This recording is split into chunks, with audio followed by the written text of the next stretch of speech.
That's a little embarrassing. Oi, oi, oi. I'm fucked up. I'm fucked up. Time to get tucked up. My internet's bad again today. Like, she bad. She bad. She real mess. Okay. Error. YouTube is not receiving enough video maintained. Yeah.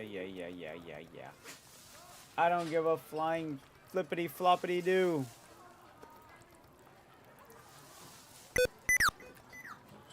You hear that? I don't know what the hell that was, but we're just gonna act like it doesn't exist. Custom jocks. Um.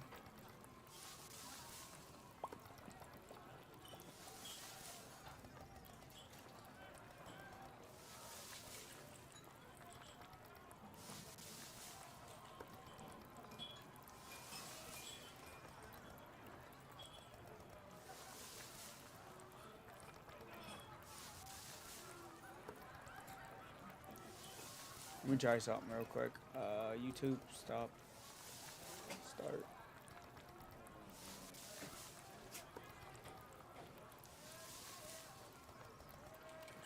Okay. Ooh, that's not good.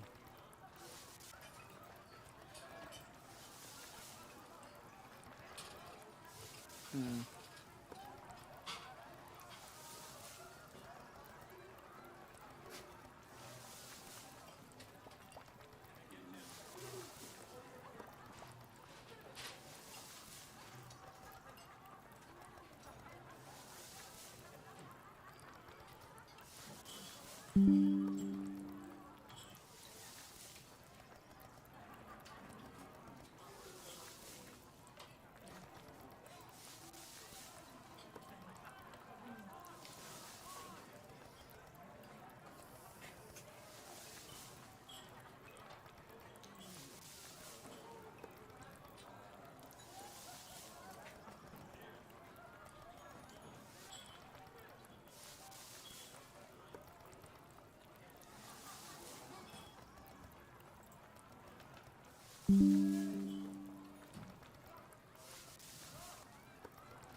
The sharks.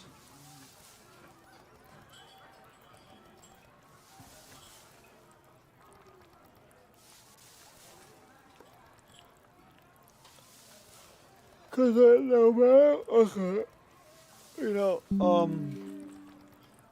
reconnection successful. My internet keeps going out like every fucking 2 seconds. It keeps going out. Okay, the stream will end shortly unless you restart your stream and in your stream software. No, don't end it. Like my internet keeps on lagging, so I'm not even gonna do VTuber reacts. Um, I'm just gonna find whatever. Find what you know what? I know what to do.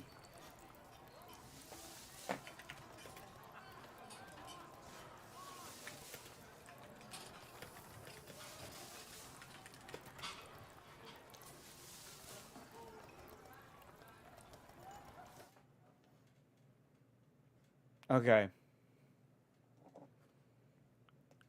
ladies and gentlemen, it's your one and only Mr. Mush. Wait.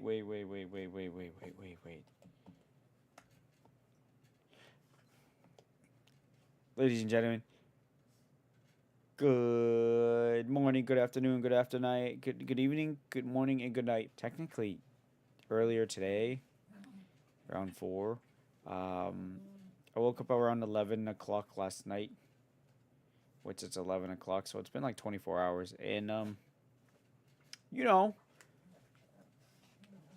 at some points in your dude, like everybody gets through your head, and that's why I decided to come on. I don't know why I still have that on. Okay, come here, big girl. Okay, my stream cut's fucking up, and this is just part of the process where it's like,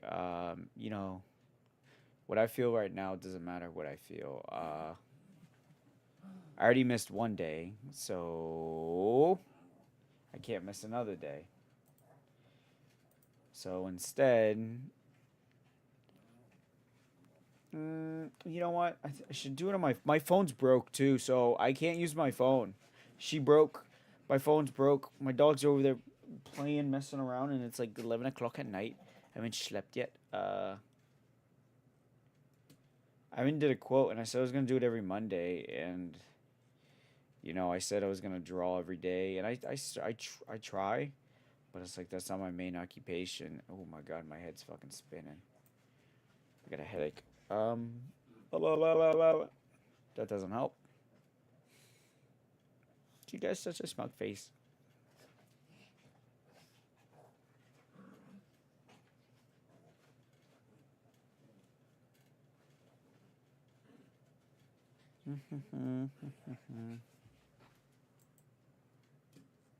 You know what? Fuck it. I don't give a shit. I don't give a rootin' toot son of a gun. I'm bored. Well, I'm not bored. I'm dead. I'm dead.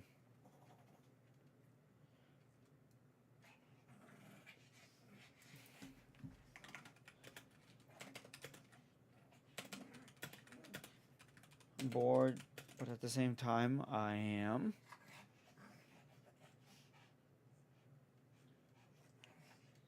I gotta sneeze. I gotta sneeze. Hold on. Hold on. Son of a gun. Shit. You know what?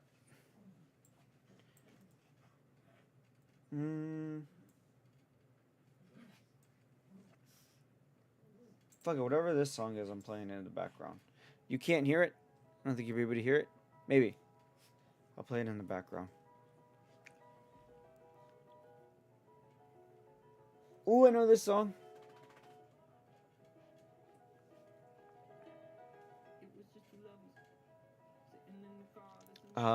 Yeah, I think I'm gonna. Donna Clover. Miss Coleman.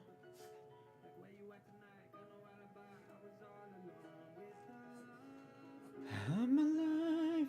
She's got glitter for skin. My beam in the night. I don't need no light to see you shine.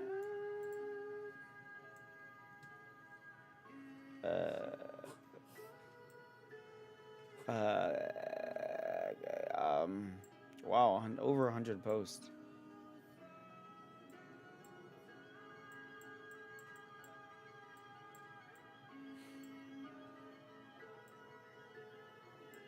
God. I feel like poop. How many people saw this? View insight.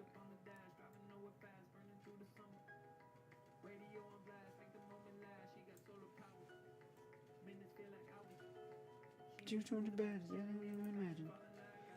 For the love of my life, she's got glitter on her face.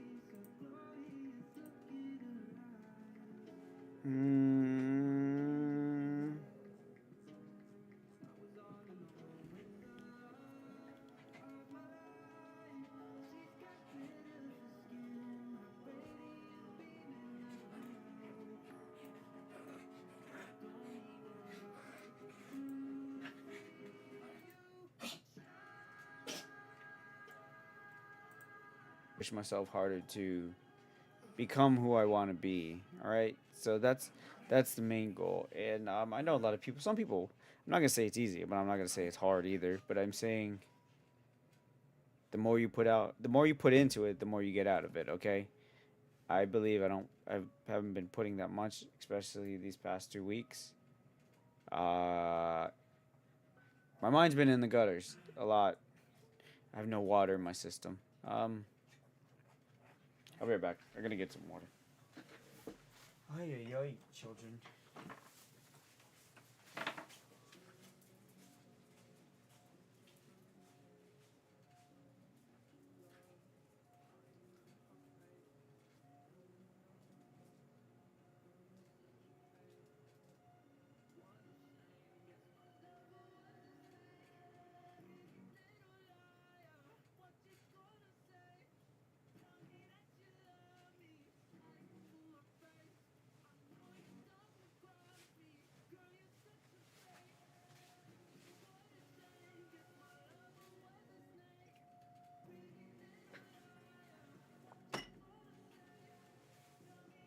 I'm gonna listen to some peaceful songs while my life dissipates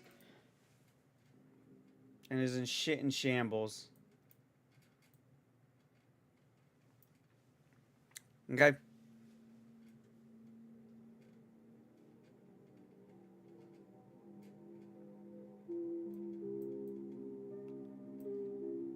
Mm.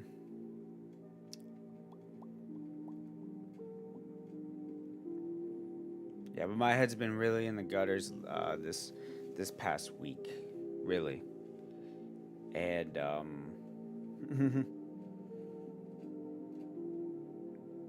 it's just been in the gutters. You know what I mean? It's almost like I know I'm just venting. I'm just venting, but it's like I don't give a fuck. I really don't. I don't give a fuck. Like this is why I decided not to play a character. Why I decided not to have a lore. Like I have a lore. I have a whole story, and I guess I can do it now. You know what? But you know what? I said this. I wrote this almost about a year ago, and I really need to stick by it. I really do need to stick by it because I'm not gonna lie. A year's almost gone by, and I'm glad I started VTubing. I really am. Like let me see something real quick. I'm gonna look at something real quick on here real quick. Okay. Wait, no.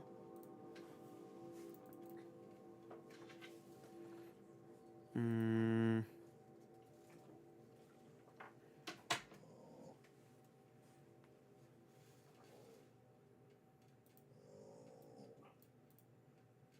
okay.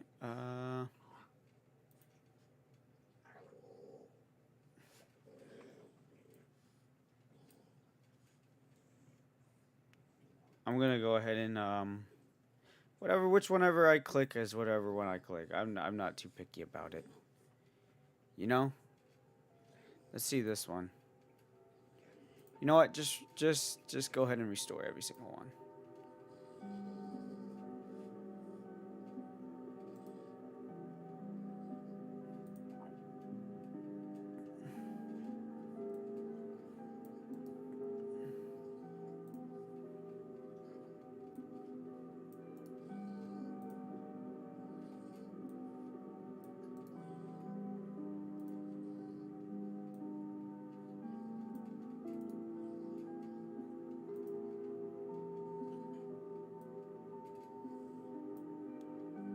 Let me see this one. Restore that one.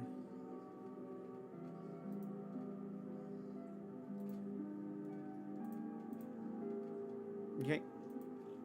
Oh! What I push?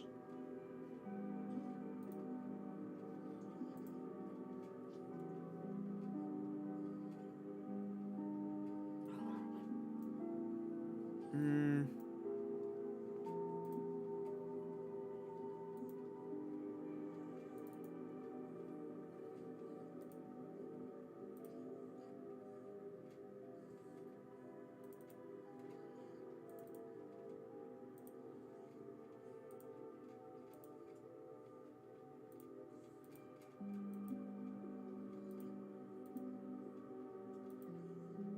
Hmm. There they are. Okay. I think I might have.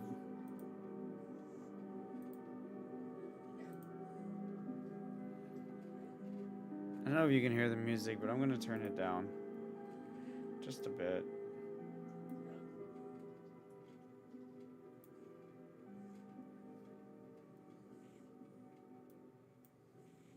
I need this one a lot. Okay.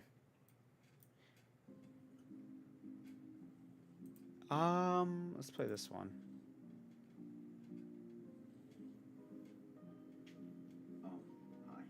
Oh my god, this is wow. I like the visual. God, I was always tired when I did that. This was like one of these. I used to do these videos a lot. Like I used to do. These were the first videos I did back then. Let's see this one. I have a quote that I like to read. Oh no, those aren't the videos. No.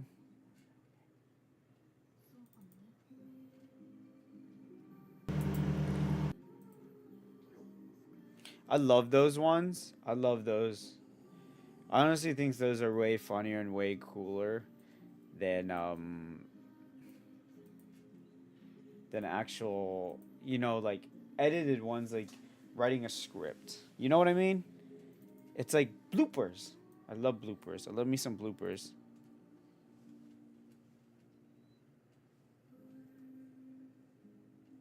Don't tell me I actually deleted them. I might have deleted them. No. Aw. No, they're right here. They're right here.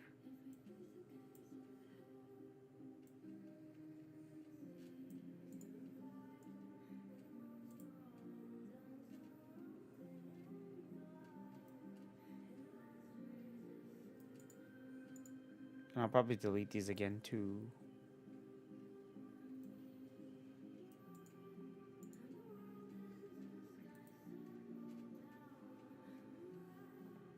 Like I always say this. Um uh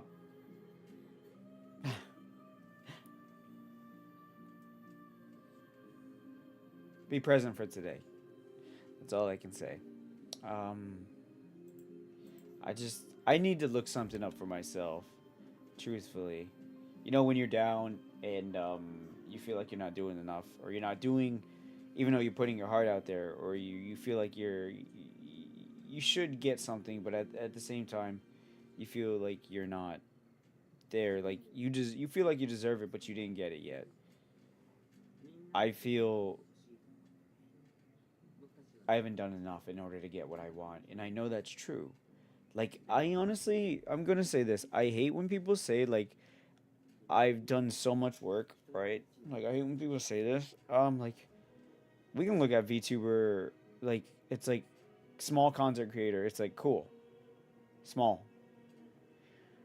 Like why don't they support small content creators? Well, you have to realize that you're small in a big fish tank. They haven't noticed you yet because you haven't really had the opportunity to show the vast majority of what you can possibly do, right?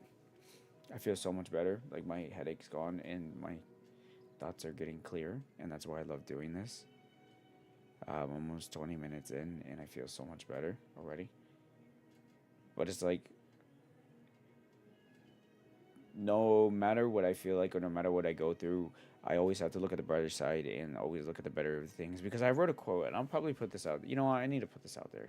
I'll probably put this one out there because I really need it. Sometimes I do. So the reason why I started these quotes was because I really need it. I'm not the person like I always put on a giddy, happy thought because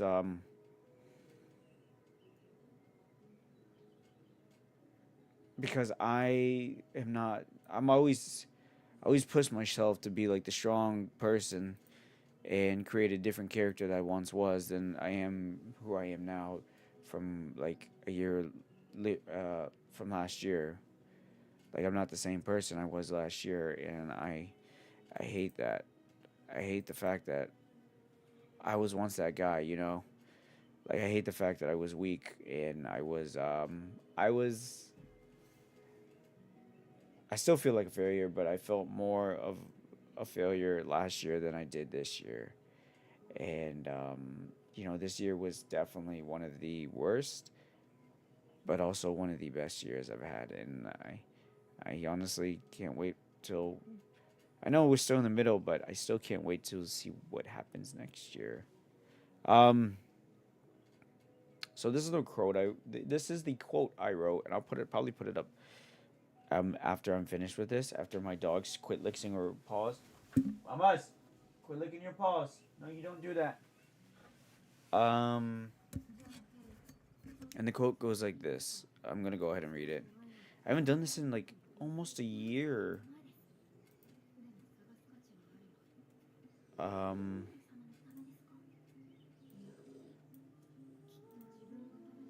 the quote the quote goes like this: Bad days outnumber the good, if that's how you choose to see life. Only those who focus on the cracks in the broken window will always hate how and what they see, but never see the astounding view beyond the broken window. Ooh, by Mr. Mushroom VT. So, what this means, dude, this is nostalgia for me. What this means to me is, a lot of people focus on the bad things in life, the flaws that we all have, the flaws, the bad things, whether we twisted our ankle, or we have a bad headache, or we have pudge growing on us, or the fact that we're getting older, or the fact that we got gray hairs, or the fact is that health issues, right? Right? We focus too much on the bad things and let it perceive our day and perceive our life. And the reason why people do this is because they want it to be fixed, right? They want it to be fixed. I'm the same way. When I want something to be fixed, I want it to be fixed. But sometimes that's not how life goes. Sometimes you can't bring sometimes you can't bring people back from the dead. And that's probably one of the hardest things you want to fix is bringing back a loved one that you lost, whether it was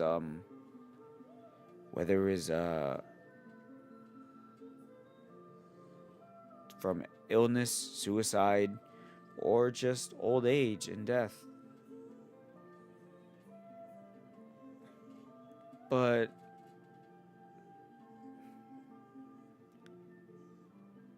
we can't always focus on the bad things. We have to focus on what's in front of us and what we see good about ourselves. And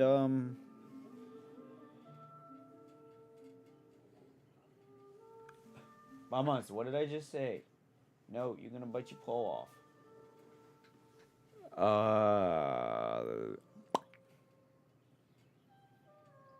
Like if you always see, like imagine this. I've been there. I've done this. Broken bones, right?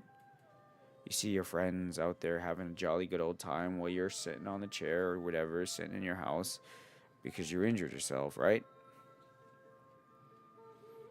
And you just think like bad days. I have bad days. I have bad days, right?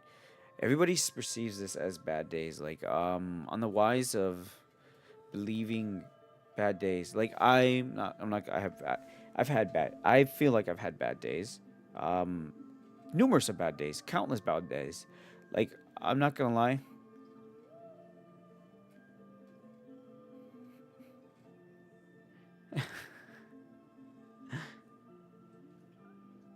I'm good. Uh, I'm good. I'm gonna pull this up here. I like this. This is funny. Hey homie, I checked your videos. Seems like you are new to Kick, not yet affiliated and verified. I got a proposal for you by sharing your stream to Kick community for you to gain 100 followers, earning at least 1,000 per stream, and enable subbline. Add me on Discord to discuss more. I'm good. Thank you though for the opportunity, but I can get there my own way. I've dealt with that before where people ask you and they say on the lines of like, hey, go ahead and it's only like a payment of like interest fee or something like that. I'm good. I believe you can buy your ways to success, but you can't feel the accomplishment of earning your way to success. Boom, another quote. But people see bad days as,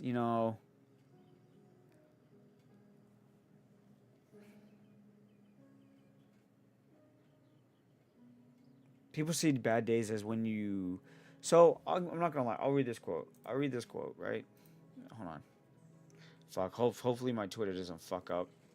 That's breeding me non-optional. By the way, I literally wrap my legs around you so you. Okay. Twitter. Nice. Perfect. Beautiful. Um. Definitely what I was expecting. Not gonna lie. Uh.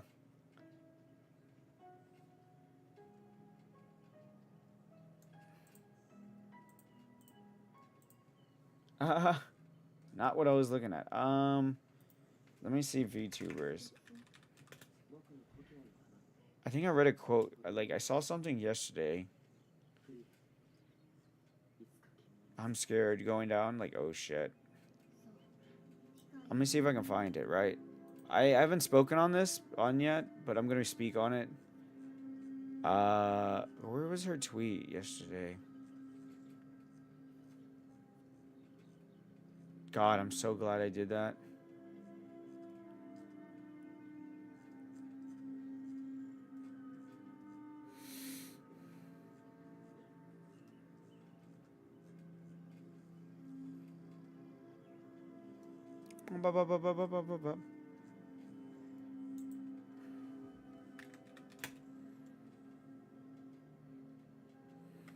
I forgot the chick's name, right? I forgot the chick's name. I forgot the chick's name.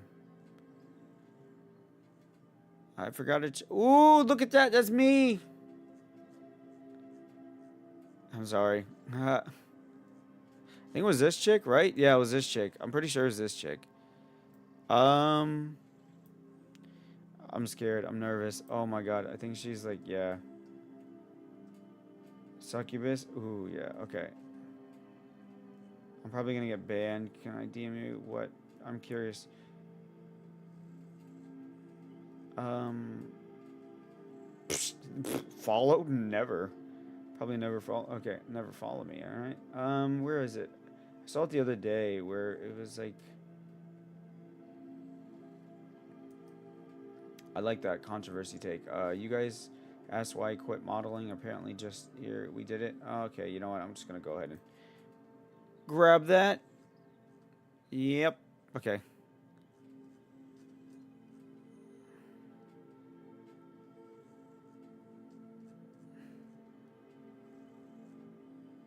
I know him, but I think. Let me see if I can pull it up. Let me see if I can find it.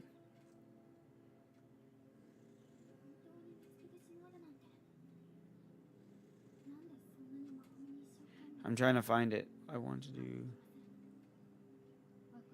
Okay, I'm trying to find it. Dealing with mental health issues.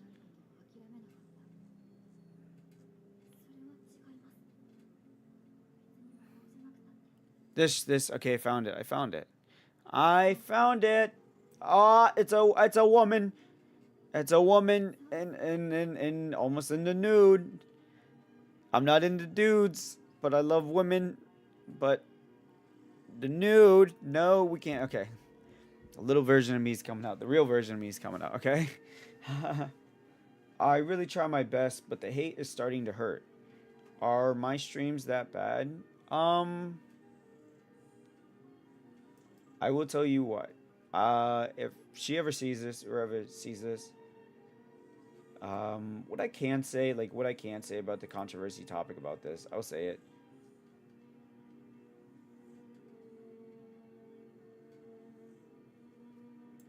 There's a difference between criticism and blatantly hating. Criticizing is like, yo, your streams are Some areas or some points are where your streams are very dead, like no one's chatting and you're not even talking, right?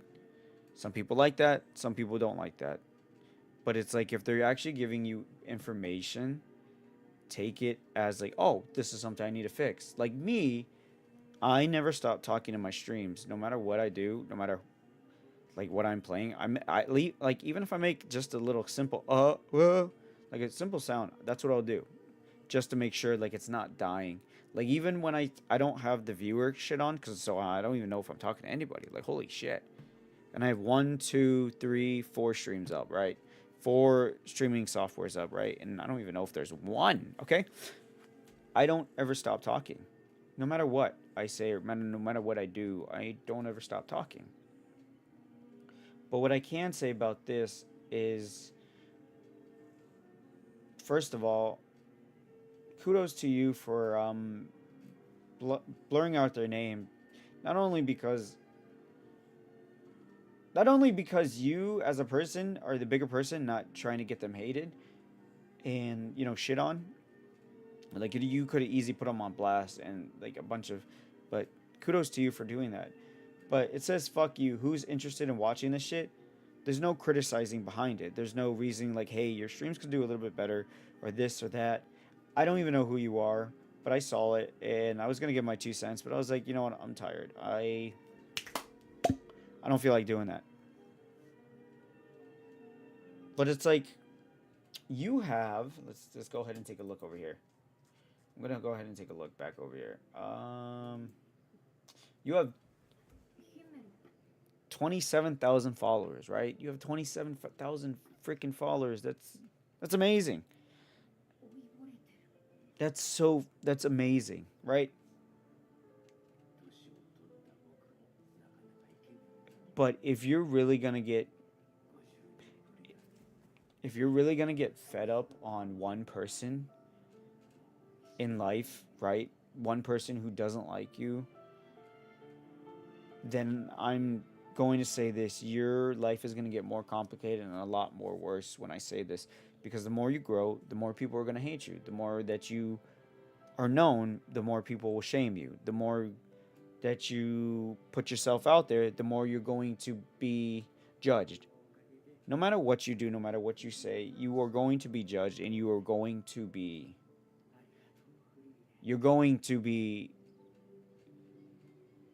I love this song. Someone's not going to like you. And oh my god, I have a quote. I have a quote for this one too. I wish I could pull up my phone. I created this quote. Like I have so many quotes that I created, and I want to put more out there. Hopefully, it will help someone like you. I don't know who you are, or what you do, or what you're going through. Like I don't know. Like I don't know. But if you like, this relates back to this.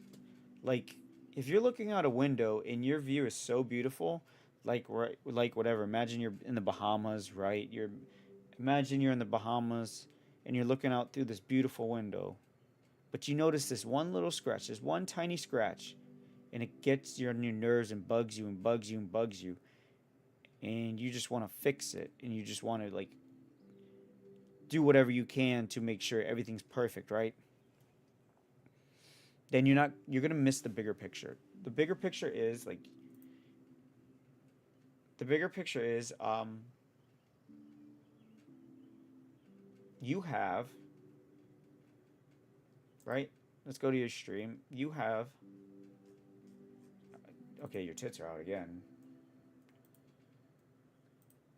You have 27,000 followers, right? And we'll go to your Twitch. And you have, hush, hush, hush, darling, hush. Whoa. Okay, whoa. She's wearing a bikini. Okay, and you have 12,300 followers, right? 12,000. Amazing, beautiful.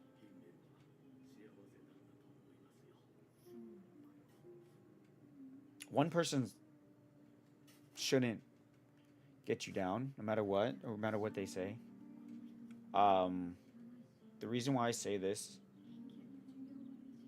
the reason why I say this is your parents, your friends, your lover, whoever it is in your life, might not like what you do, right? They might not okay, they might not like they might not like what you do. So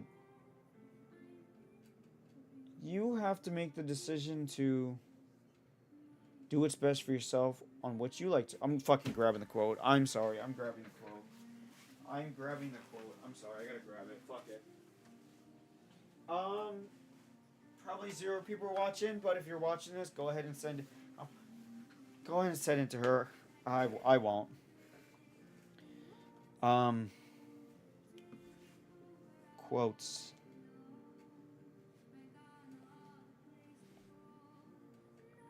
I gotta pee.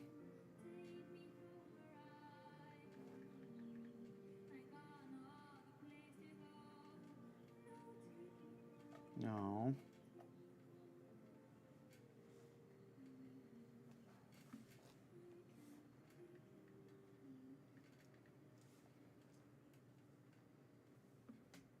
I don't think I put it on this one. I'm trying to find it, dude. I have like hundreds of them. Like you have to forget. I'm dumb. I might be dumb, but I'm not stupid. Okay. Um.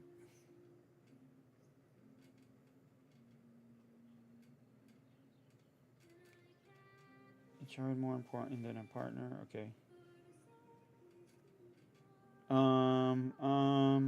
I'm finding it, but if uh, if the girl, it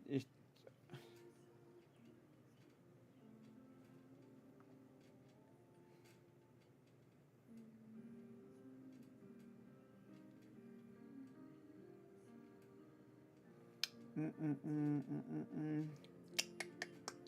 I'm trying to find it. I'm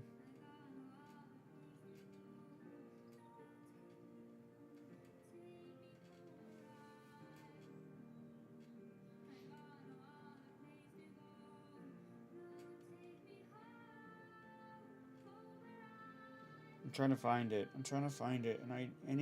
An idea that never. No. It's okay. I try this now. I see grows now. I got a toot in a minute.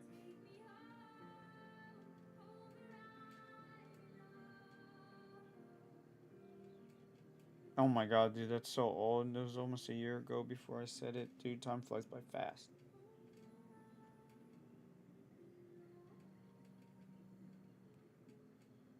I have two quotes, and I'll read them both. I'll put them both in there.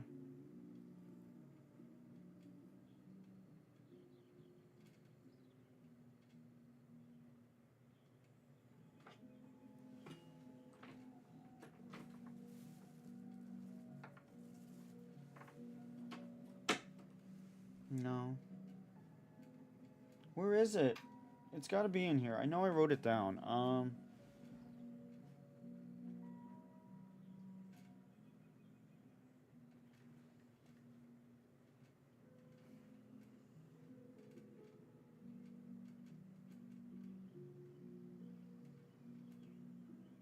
Nope, nope, not that. I don't wish that. No.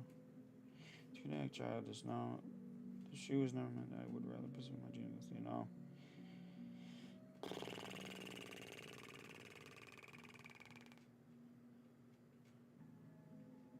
Nope,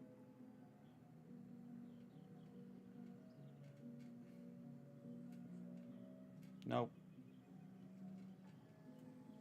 nope, nope,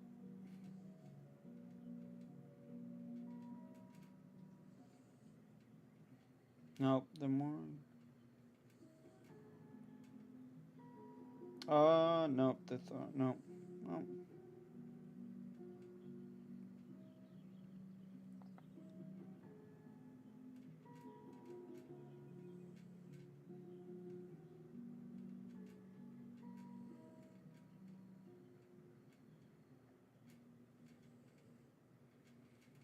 I'm trying to find it, but I can't find it. I really want to say this, like.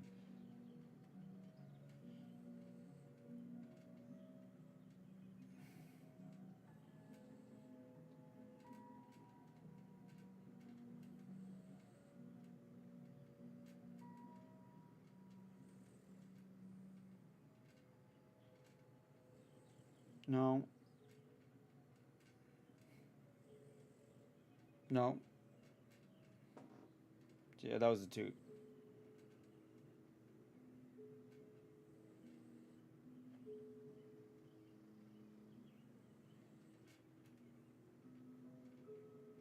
No.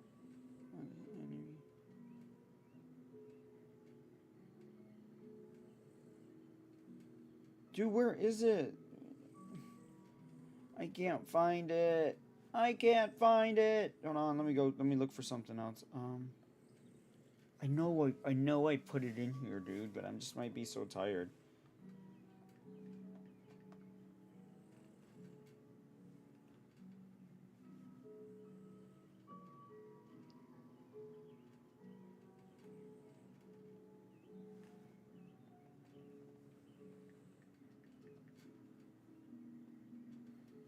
I think it's hated, right?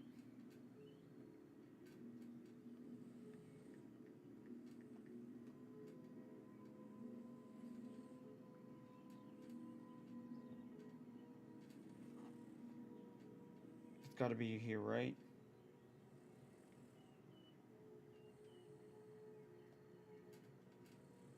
No, that's not it, man. That's so dog doo-doos.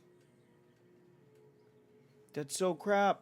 I'm being dead honest. Oh, no. Like, come on, dude.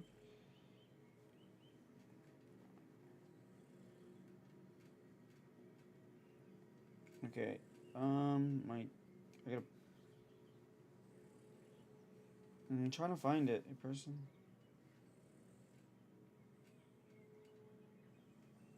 Okay, let me see if I can find the other one.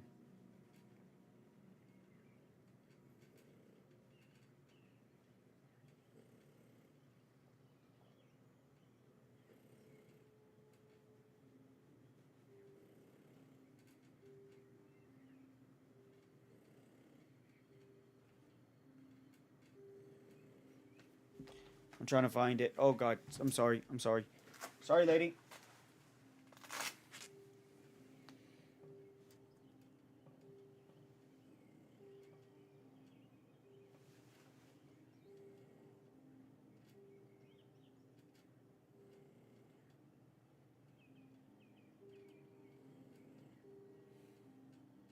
All right, you know what? I'll be back. I'll be right back. I know I'm trying to find it, but hopefully I'll find it. But I'll be right back.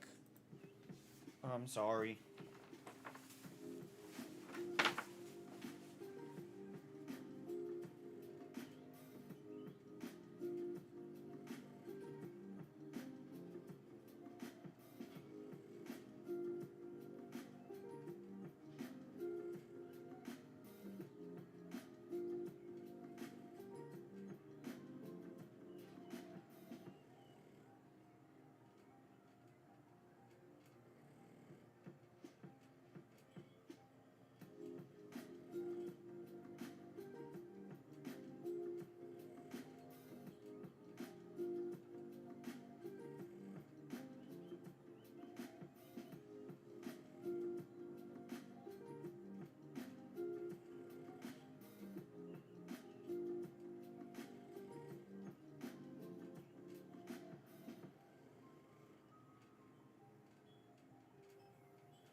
Okay, I'm back.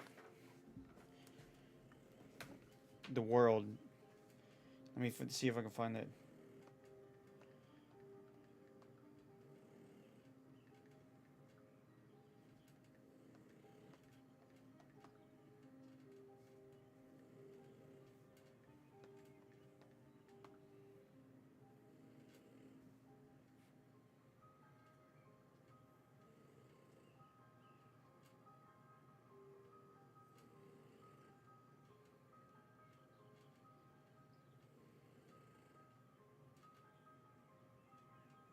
The world. No way I didn't fucking put it in here. Dude.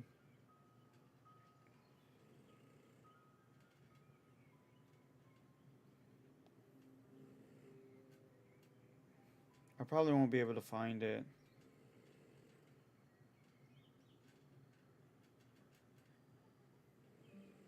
Unless I put it somewhere else. Like, I always put everything in, like, weird folders.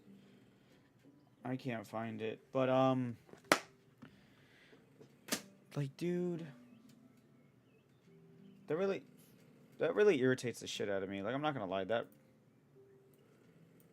Sorry. I shouldn't have done that. That was irresponsible of me. Um...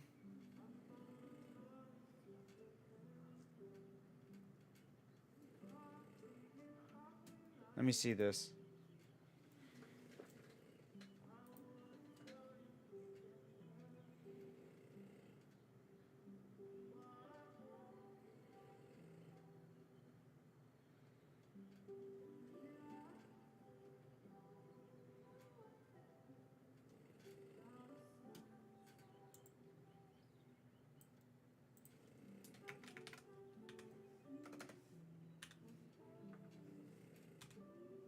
Okay, it's not even fucking there. Shoot, dude. No, I'm gonna find it. Like, holy hell.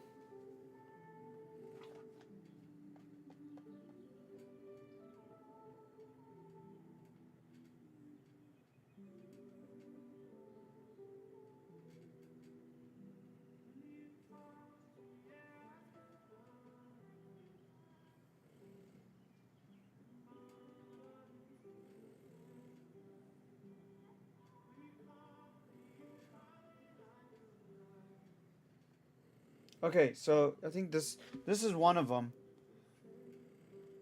Um,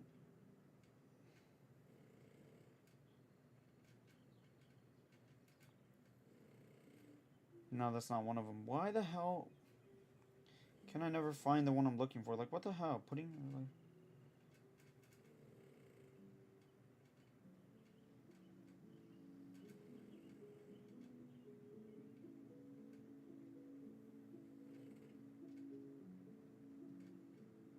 No, no, no, dude, it's like holy shit.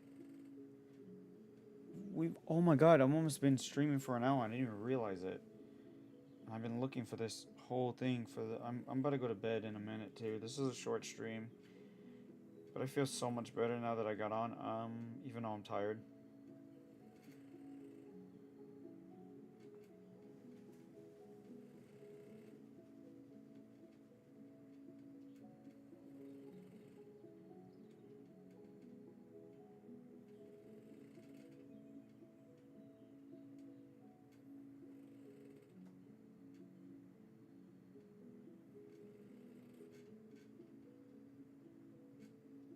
No.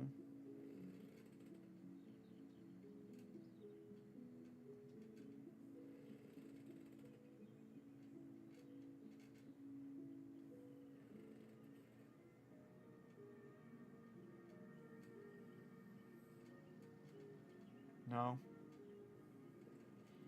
No. No.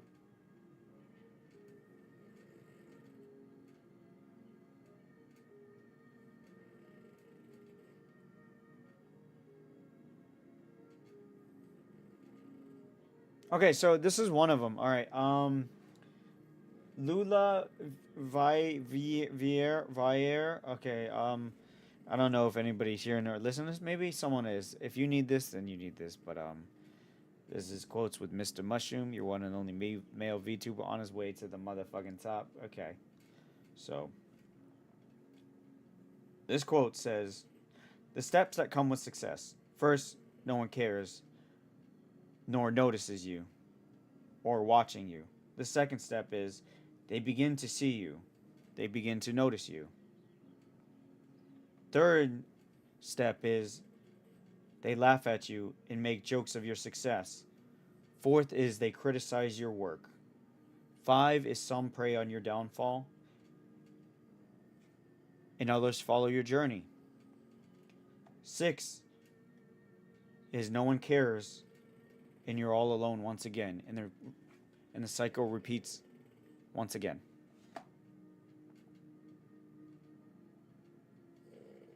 That's one of them.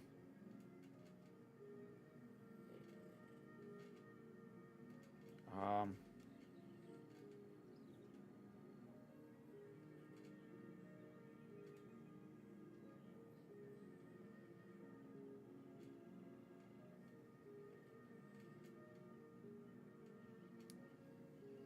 so the other quote that it was that I stated, I can't find it, but I know it in my head. It is,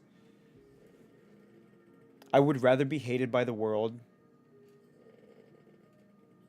for who I am than hate myself for who I'm not, trying to fit in society, to fit in with society, for them to like me." So that relates back to what she said, like what she said. "I really try my best, but the hate is starting to hurt.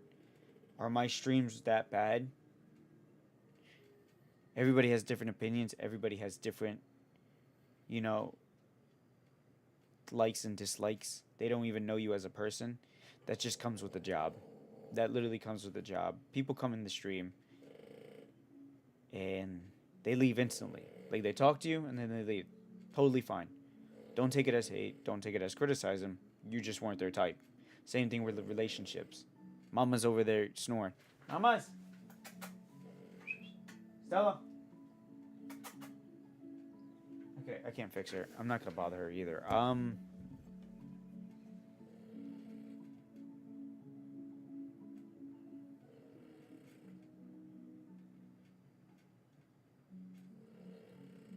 You're just gonna hear my dog in the background.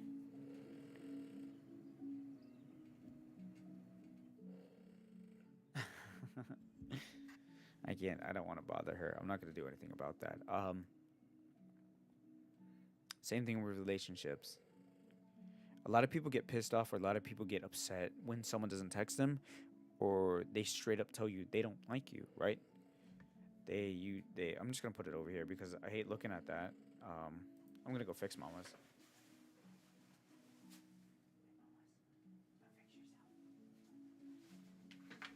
I fixed her. Okay. A lot of people say on the lines of like, you really got to stop holding grudges on people who don't like you or who don't text you or reply you back.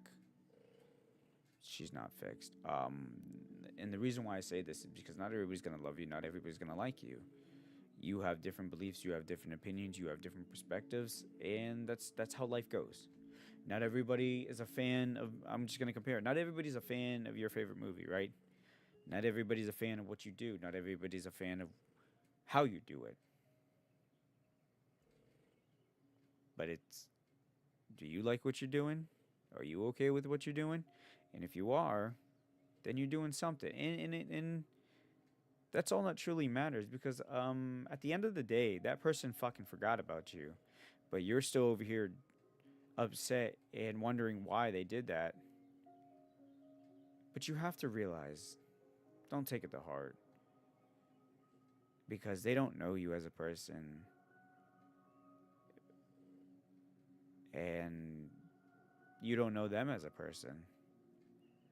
Taking that stuff to heart is like,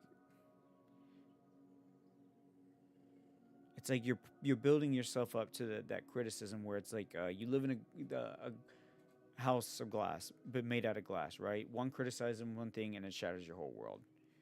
You got to learn to take criticism. You got to learn to deal with judgment. You got to learn, like, I'm not even going to be like I don't even know because I've been through this same shit the whole time, and like I really don't care. Like this is how I think. Like this could be 100% fake. It could be 100% real.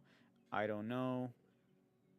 I don't know. I truly don't know. Like this person could deal with this the whole time. It truly doesn't matter. Nor do I. Like really, it doesn't really matter. But to whoever needs it, really, don't take it to heart. Just remember that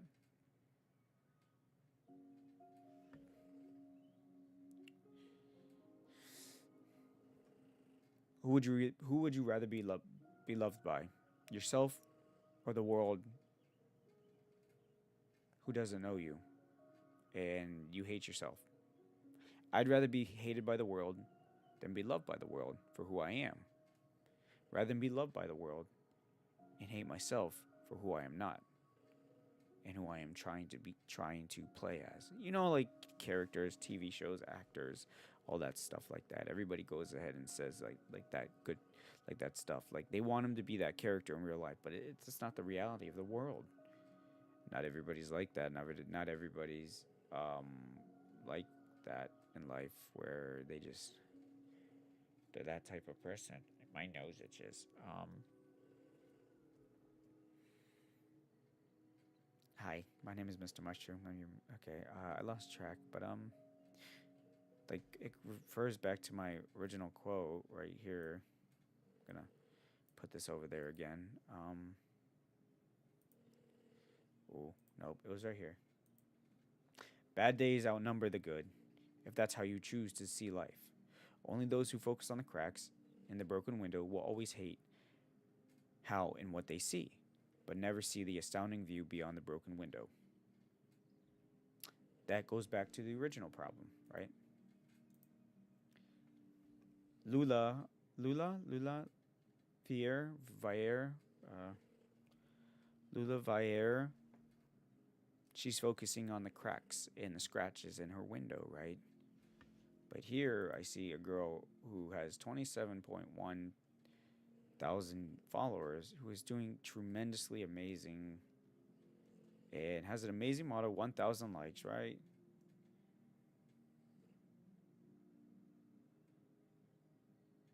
Right? She has like 1,000 like look at that. That's amazing. Don't focus on the small things. Don't focus on those. Focus on the bigger picture. Because you might not always see the view, but you'll always see the mistakes if that's what you want to see. Nothing's perfect. No one's perfect. But there is perfection in imperfection because of how imperfected it is. Beauty is almost like a painting that was made by accident. Beauty is not like something that was made from a circle, where it's just a perfect circle. Because life's not like that.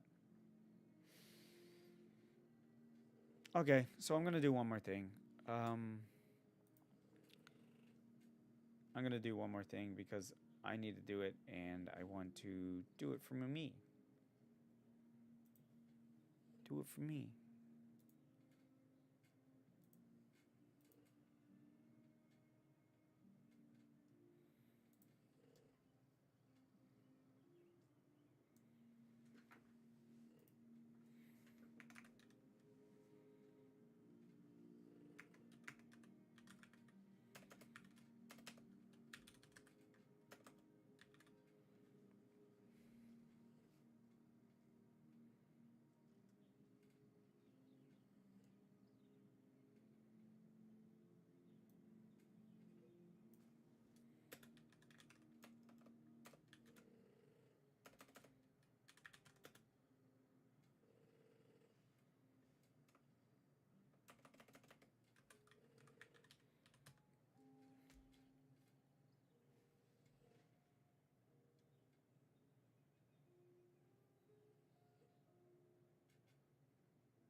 this one? Hold on, hold on, hold on.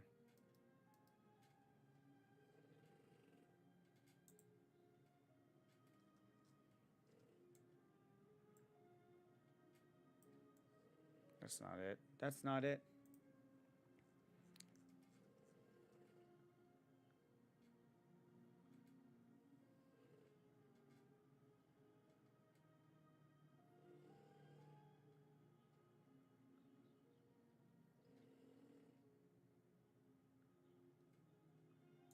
Is it this one? I think it might be this one.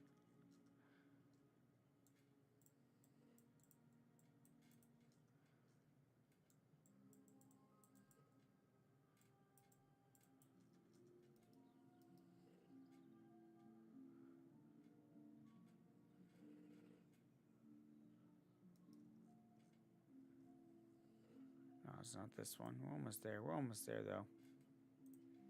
I'm almost there.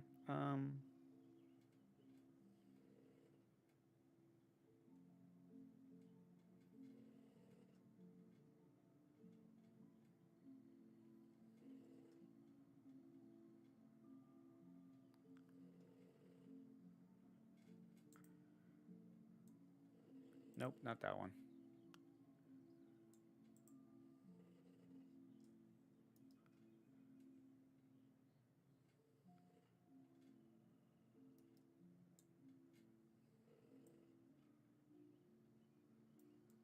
Not that one. Okay, I'm looking. I'm looking. I'm looking.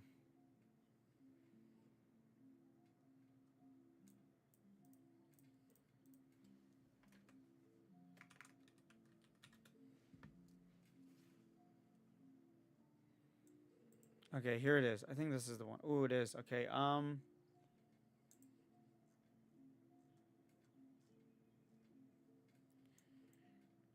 gonna go ahead and read it.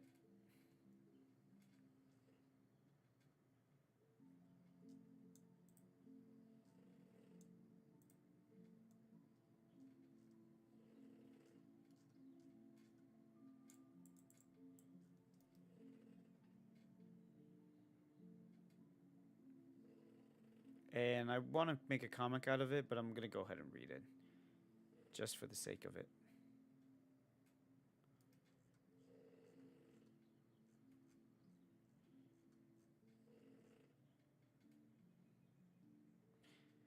Okay, ladies and gentlemen, my name is Mr. Mushroom, your one and only male VTuber. Hi, how you doing, Tyro? We're doing my intro. I'm usually not like this, but I haven't slept yet, so we're gonna go ahead and just do this real quick. And I'll probably get off, but this is my intro. You know what? Let's go ahead and pull this baby up. Right? We're gonna go ahead and do this. Go. Nope. Wrong background. Bubble bath? No. Ooh, no. Bubble bath, bubble bath, bubble bath. Pudding party, squares, cookie, color picker, default. Nope. Sprout 2, peaceful park. Yes. The one and only. How you doing? This is about to get. This is about to. Okay, this is not. I don't care that it's a sad. It's a sob story. I'm not here to get any, like, any recognition or anything. But the lines of like, on the lines of like, oh, like sympathy. This is not. Ooh, I love this song. We're gonna play this in the background, right? Shut the fuck up.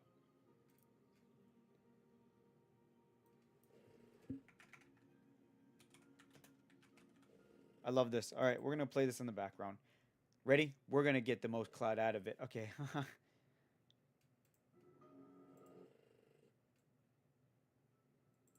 um.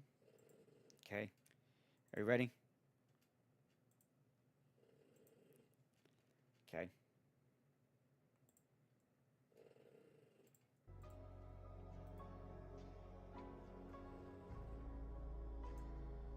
Good evening, ladies and gentlemen. My name is Mr. Mushroom, your one and only male VTuber, and this is my origin story. I'm good at writing lore stories, but I don't like being a false character. I want to put my story out there and be truthful. It's still June. men's mental health. So this is my story. I'm not looking for sympathy or anything, but I'm just going ahead and put it out there because this is my story of how I became a VTuber. So let's go ahead and get into it.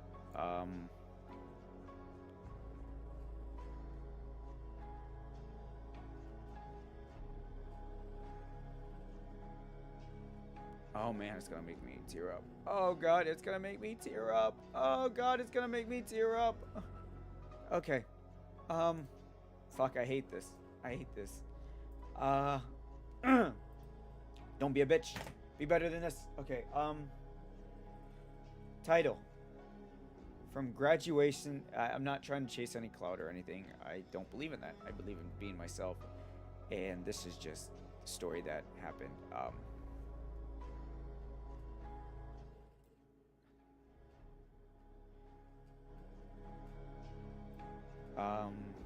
Okay. Hi, my name is Mr. Mushroom, your one and only male VTuber on his way to the motherfucking top. I don't like doing this, I'm nervous. I'm not like this usually. Hi, my name is Mr. Mushroom, your one and only male VTuber on his way to the motherfucking top. And this is my lore / origin stories. Title and story written by yours truthfully, your one and only male VTuber here.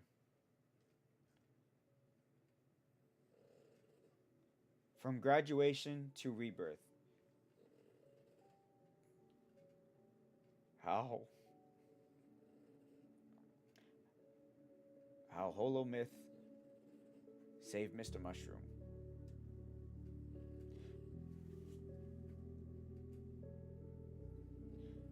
The date was May 18th, 2019. One of the happiest, most adrenaline-charged moments of my young adult life. A milestone I had chased for years. A moment I will never forget. I remember it vividly, like it was yesterday. The night before, I couldn't sleep. I was waiting for this moment for a while. Since I was in kindergarten. Some people get this, some people don't. Some people understand it, while others don't. We had our senior breakfast earlier that day, and afterwards, I spent it with the homies, with my friends, with some people I barely spoke with. Living life to the fullest potential, living in the moment, laughing, messing around, feeling invincible. We were old enough to be called adults. Yet too young, too naive to understand the weight of adulthood. The weight that we would have to carry soon when we became adults. We were growing up, not getting older, but now I realized I'm getting older.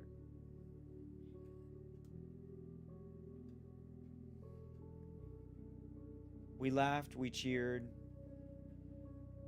we had fun on a bright sunny day, eating our senior breakfast, pancakes, sausages, stuffing our mouth with so much food until our bellies were full, waiting for our graduation ceremony. Okay, I'm gonna start over. Ugh. Good evening, ladies and gentlemen. My name is Mr. Mushroom, your one and only male VTuber here, and this is my lore / origin video. Yay, motherfuckers! Okay, this is not a sad story. This is not me looking for sympathy. This is just my story that I want to share. And the title is From Graduation to Rebirth: How Holo Myth Saved Mr. Mushroom. The date, May 18th, 2019. One of the happiest, most adrenaline-charged moments of my life. A milestone I chased for years. I remember it vividly. The night before, I couldn't sleep. We had our senior breakfast earlier that day. Spending times with friends, people I barely knew, crushes that I once had that were gone too soon. Afterwards, after our bellies were full, filled with yummy food, sitting in the lunchroom one last time before we would part our ways on graduation day. I spent the time with the homies, living fully in the moment, laughing, messing around, feeling invincible. We were old enough to be called adults, yet too young and naive to understand the weight of adulthood carried. But we would soon learn the hard way, like everyone else before us. We rehearsed our graduation ceremony, then joked and messed around once more before going our separate ways. Buzzing with excitement in life, I dabbed up my friends, knowing that would be the last time we stepped foot in that school.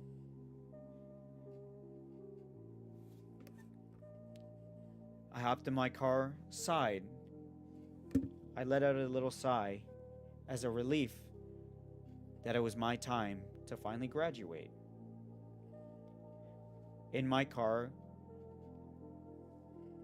I sparked up a blunt and smoked some weed, indulged in a little more, but as I drove home, an unsettling emptiness wrapped around me like a cold blanket. It was the end of an era, the end of school, the end of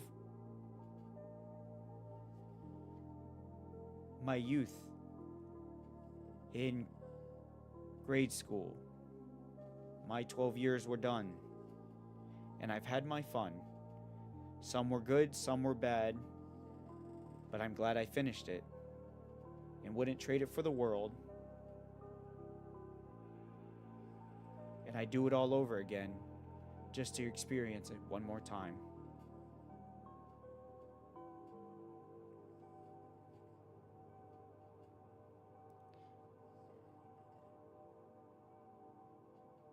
The end of the school era pressed heavily on my chest.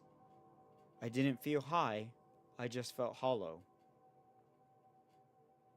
Desperate to outrun the creeping loneliness and depression, I tossed the drugs out of my window, speeding recklessly, searching for the thrill that could drown the aching pain inside. That night, I was restless in my own mind, refusing to grant me peace.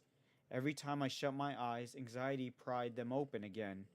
I kept glancing at the clock, watching the minutes crawl by, every second heavier than the last. It was all going by so fast. It felt like hours, even days, but only minutes passed. In the restlessness of the youth, desperate to escape the endless tickling and the gnawing unease, I surrendered to the raw temptations of a 19-year-old mind.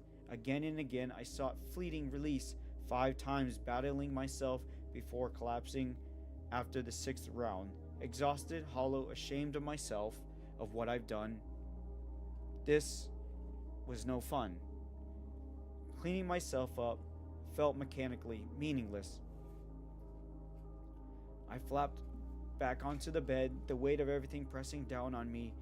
My heavy eyes finally closed. I drifted off into the darkness, lost to the night, just like the rest of the world. My alarm ripped through the silence. It was time. The day I had waited for, not just through a sleepless night, but for 4 long years. I waited for this moment. They say high school flies by, and they were right. I dragged myself up, my mind racing ahead of my body. No hunger, no calm, only nervous energy buzzing under my skin. Anxious, worried, nervous, scared, happy. My adrenaline was pumping, but something else was thumping. I dressed in black pants, a black shirt, silver tie, cap and gown, dressed all nice. Sliding into my car, music blaring, I headed into the unknown. The moment I arrived at the stadium, it was time. The music played. We all walked in a single file line into the stadium. Heavy with ceremony, I found my seat beside a girl who had once been a friend. Late night gamings, hanging out, and laughing. Memories washed over me. My hands trembled. My palms were soaked, my legs felt like might give out. Then they called my name, Mr. Mushroom. A surge of emotions exploded inside me: pride, happiness, relief, the adrenaline, the rush. My friends and classmates cheered me on, clapping and wooing me on. I smiled so hard my cheeks burned. I grasped my diploma, shook the principal's hand. For one brilliant, fleeting moment, I was untouchable. I was unstoppable. I felt invincible, like no one could hurt me or no one could defeat me. I sat back in my seats and the rest of them went, feeling their moment just as how I spent. We threw our hats in the sky, laughter and tears blurring together in a bitterness sweet symphony. Outside the stadium, hugs, promises, and goodbyes, oblivious that moments of these would be the final.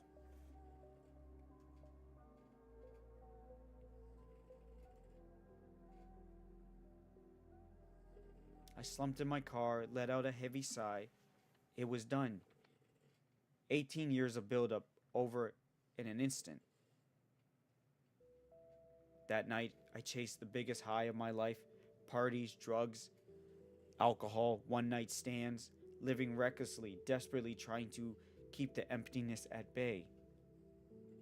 Until morning found me on the living room couch, disoriented and hollow. The rush was gone, the accomplishment meaningless. All that work for a piece of paper that told me what I did was the same thing as everybody else did. It mattered to me deeply, but in reality, I felt like it didn't matter at all. Because it was just a piece of paper. It was just a piece of paper. And the accomplishment felt empty. They said the summer after graduation would be the summer of dreams, but for me, it was the summer of suicide. They said it was the summer of success, but it was the summer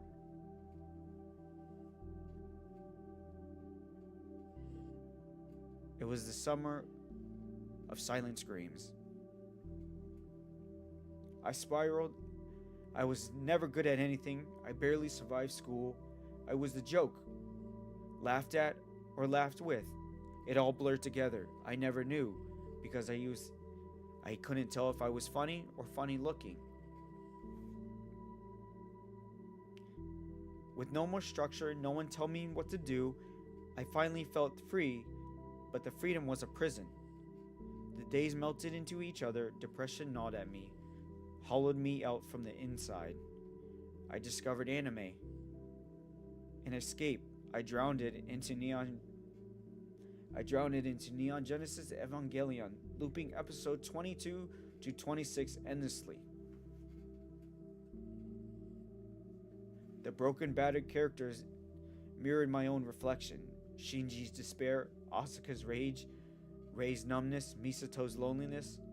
They weren't just characters. They were pieces of me. Work was hell, fiberglass slicing into my skin, a constant reminder of how deeply I didn't belong here. The physical pain only sharpened the emotional agony. I hated my life. I hated myself. I was drowning, forgotten by the world. For over a year, I drifted on the edge, carrying the heavy thought of ending it all. Until one day, TikTok tossed me a rope. Sakura Miko and Kiryu Koko. It started with a laugh. Miko's butchered English in GTA, her clumsy conversation in PUBG, Coco's chaos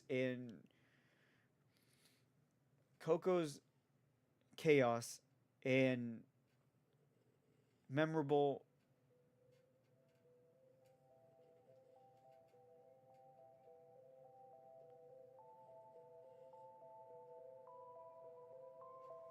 introduction. Good morning, motherfuckers. I am reading out of ChatGPT. I am. Yeah, I'm reading out ChatGPT. I mean, I wrote it myself, but I'm not good at writing, but I am a writer. Yeah, it's all right. I'm reading. I'll admit it. I'm reading out ChatGPT, but I read it myself. Like I wrote it myself too. If I wrote it that, it would be a lot of fuck ups. So, um,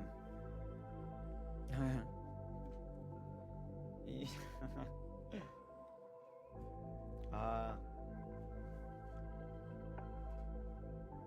for a fleeting moment, I smiled, but even that laughter didn't last for a while. It felt distant, muted by the language barrier. I was sinking deeper into the void. One night, searching for the final song to accompany my end, Viera Cloud on repeat. YouTube showed me something I wasn't looking for, but maybe desperately needed. Playing Russian roulette, I wanted to win, but each time I lost the round.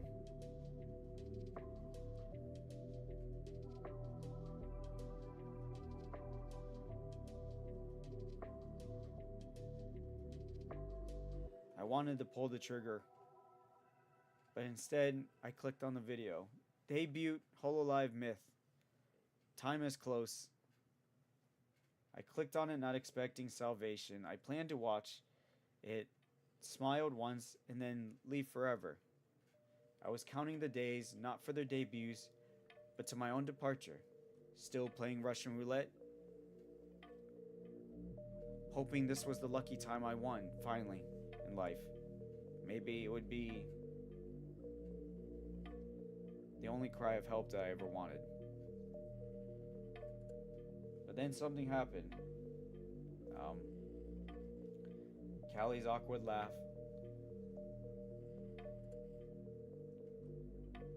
The hello. Cracking my dead heart wide open. For the first time in forever, I smiled, a real smile. Then came Kira, Ina, Ingura, and Ame. Each debut peeled away another layer of despair. Ina's soft voice wrapped around my wounds like a comforting hug. Gura's chaotic energy made me laugh until tears blurred my vision. Ame's fake British accent and gamer frustration reignited a flicker of warmth in my chest. And this is the best I've ever felt in a while. When they came together for the first time in their collab, it wasn't just entertainment, it was a salvation, a second chance. I wanted to live again. Each stream became my lifeline, like a kid waiting for Christmas. I clung to their laughter, their warmth, their friendships, something I had longed for but forgotten how to find. They didn't just entertain me, it was almost like a rewind of being a kid again. They pulled me back from the edge. Thank you, Holo Myth, for saving my life. And with that second chance, Mr. Mushroom was born, not just as a name, but as a beacon in the darkness, a living promise to those still lost. You are not alone. I was once there too, and I chose to stay. Just remember, good days and bad days come, but learn to have fun. That's it.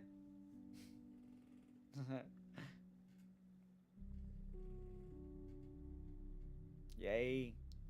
That was it. That's my origin / lore video. Okay, let me get rid of this. You'll probably never see me like that again, but that was an origin video story. My origin. I mean, I'm good at lores, but at the same time, I don't want a lore that's like,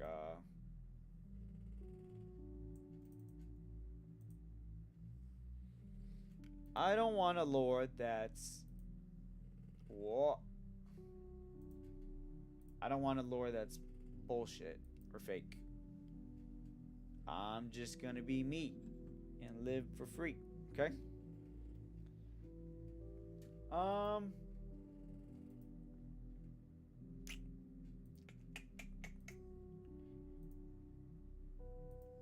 I don't know what else to do. I wasn't planning on streaming this long, and I haven't slept in more than 24 hours. So I think um I have no game. Ooh, I have no games downloaded yet. I really don't. I wasn't gonna play anything, and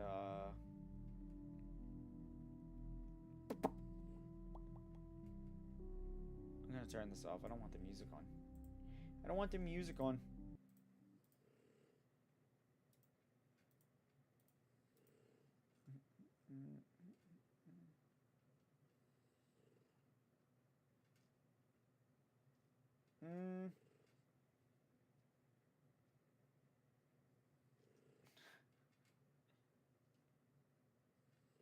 Mm. Wait, did I download this again? No, I didn't. Fuck.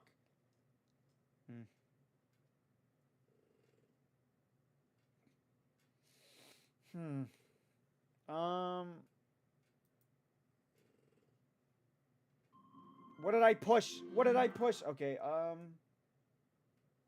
What did I push again? I don't know what I pushed. All right. Here. Go to here. Grab this.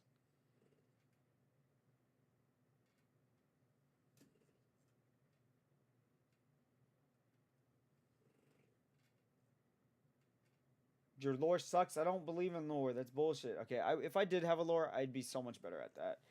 I honestly am good at lore, but I'm too lazy to do that, and I don't fucking believe in that lore. What the hell is that? We all looking at that? Look up, look up. But that's the only time I will ever be like that. Um, yeah, you never see me like that again.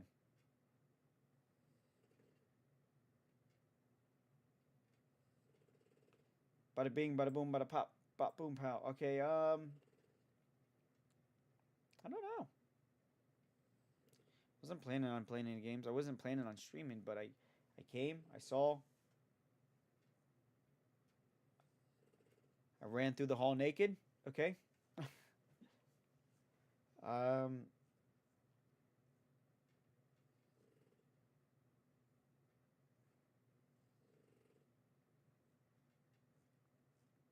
fuck, dude. I'm lost.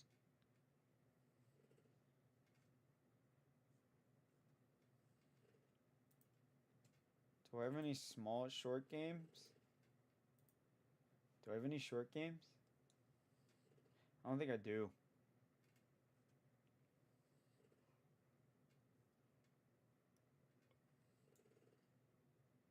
Mm, mm, mm, mm.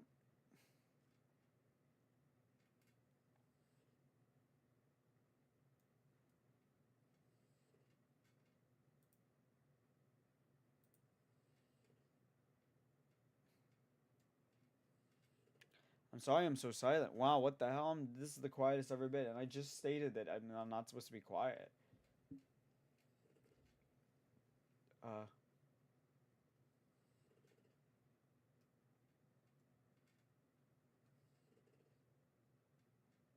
I don't want to play anything today.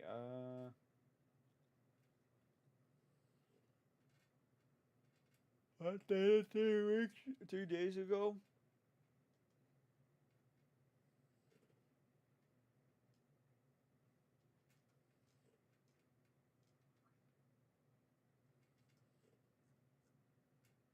Hmm. Hmm.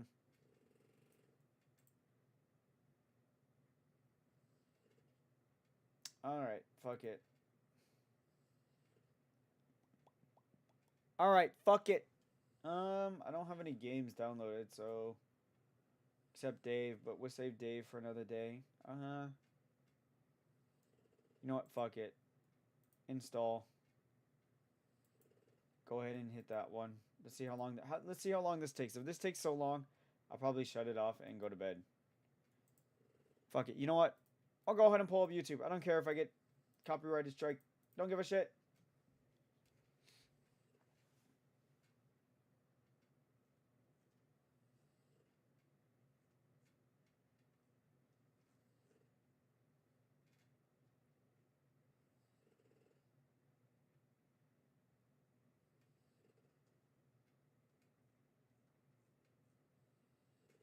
Mm, mm, mm, mm, mm, mm, mm.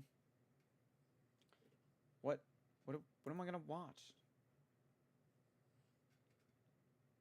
Mm. Mm.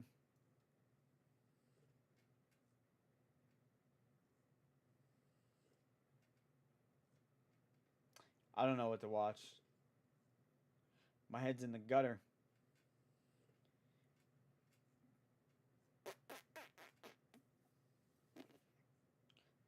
Subscriptions. Going to my OnlyFans subscriptions. Okay, why women want to be bred. Okay, I swear to God, we already watched that. Please be gentle with me. Oh my God, I can't. Fuck it. I can't stand this. I won't be able to handle this. I won't be able to handle this.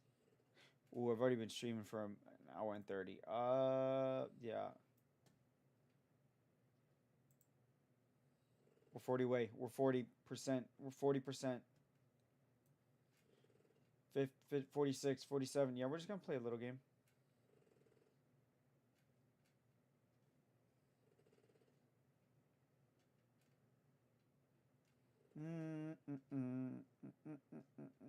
Dead by Daylight? No, fuck that game. That game's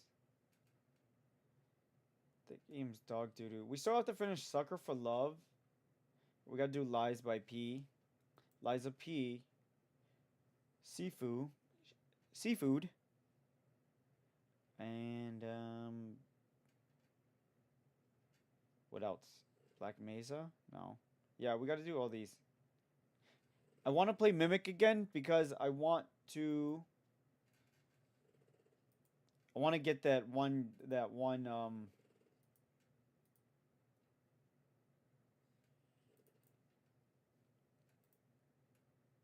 I want to get that one achievement, the old achievement. I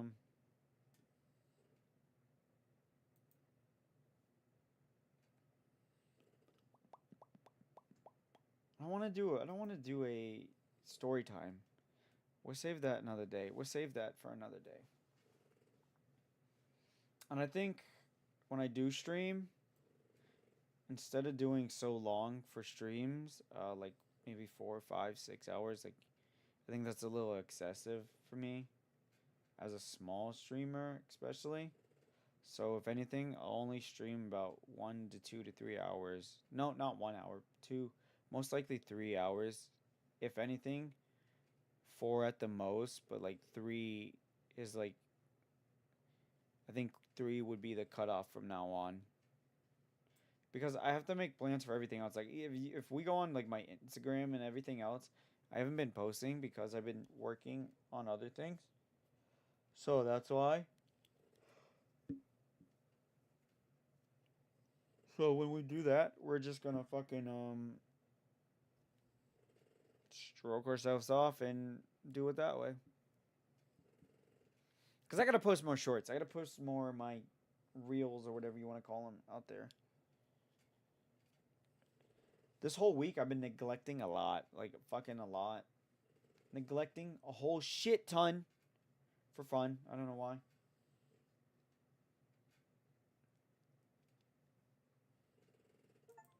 All right, I'm just gonna fuck around,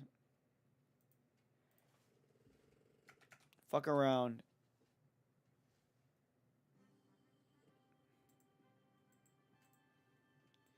I'm not gonna look. Wait, no, I don't have any friends. Practice alone. That's pretty sad.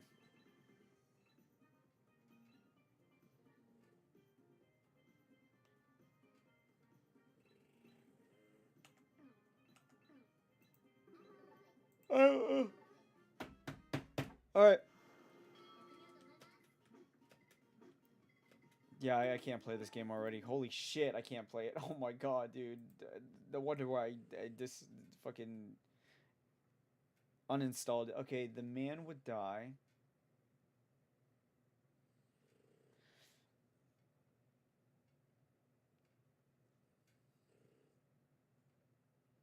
Yeah, I can't today. I think I'm just gonna. I think I'm gonna call it a night. Oh, let's hear this. Milkshake your omelette fluffier. Well, I don't do omelettes now. I have to be careful of. Okay, I can't hear her. I can't understand. I think we're gonna only do a few. We're only gonna do a few. I'm only gonna do a few. Only a few. Only a few for views. Okay. Okay. I can't understand her. I can't read her. Thumbs up. Milkshake your omelette fluffier. Well, I don't do omelettes now. Still Milkshake your understand. omelette fluffier. Well, I don't do omelettes now. I have to be careful of my carbs. Okay. And now when I because now I've been like careful with like what I eat. When I googled like yes. Me too. Me too. I've been really careful what I eat now. Today, different recipes. It's always fucking really fucking buff man who are like no carbs, only protein. And so I'm like, okay, I have to trust those people because they give recipes that are low calories, low carbs, and high in protein. And I'm like, damn. So that's how I can have a body like them by just avoiding carbs. Yep. It sounds so shredded as simple, fuck. but to be honest, right now I'm like, I miss carbs. I want carbs. Mhm. I'm depressed. Aren't we all? Okay, let's watch At this what one. age range is Matara looking for a husband? 35 plus, but the problem with men, this is gonna, it's gonna start off good. I'm not gonna get canceled when I begin my sentence with, the problem with men, from what I have noticed in my recent experiences, is that men, okay, hear me out. But now I have to, now this is gonna sound cocky. I was gonna say, most men hit on me. Now that, Matara, you're being cocky. Most men will. No, it's not being cocky. That's having confidence. There's a difference between cocky and being like upfront and having real like confidence in that shit. Like, if I say like, oh, I'm a 10 out of the 10, but in reality, no girl hits on me, then that's cockiness. That's egotistical. But if you're saying like if men hit on me, that's not egotistical or cockiness. That's just being real with it. Flirt with me. Bam. Okay. Sentence over. Boom. Okay. Boom. She's cocky. She's confident. Whatever. But the problem is, men between the ages of 25 to 35 are like, hey, let's just go on dates, sleep together, come over, do my dishes, do my laundry. Would you want to have kids? But I'm not really sure what I'm looking for. I'm not really sure I like you like that. But can we hold hands? Would you like to meet my What? parents? And I'm kind of at a point where guys that are 25 or under are like, ma'am, give me a chance. I just want, ma'am, you don't understand. Miss, if you just let me in, if you give me a shot, madam, I will make you the happiest woman alive. Mhm. Or men over 35 or over 40 who it's the same thing where they're like, miss, please give me the chance and opportunity to date you, to marry you. You want someone Okay, serious? I am serious. But I alas, got an and opinion again, about this in a obviously minute. not all men, but from what I have noticed from my experiences and some of my friends' experiences, a lot of men between 25 to 35 are like, I don't know if I really like you like that.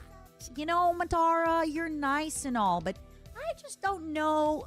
I got an opinion about that. I know you say you want to call once a week and go on a date once a week and cuddle, but I don't know. It's just a lot of commitment. I'm just so busy.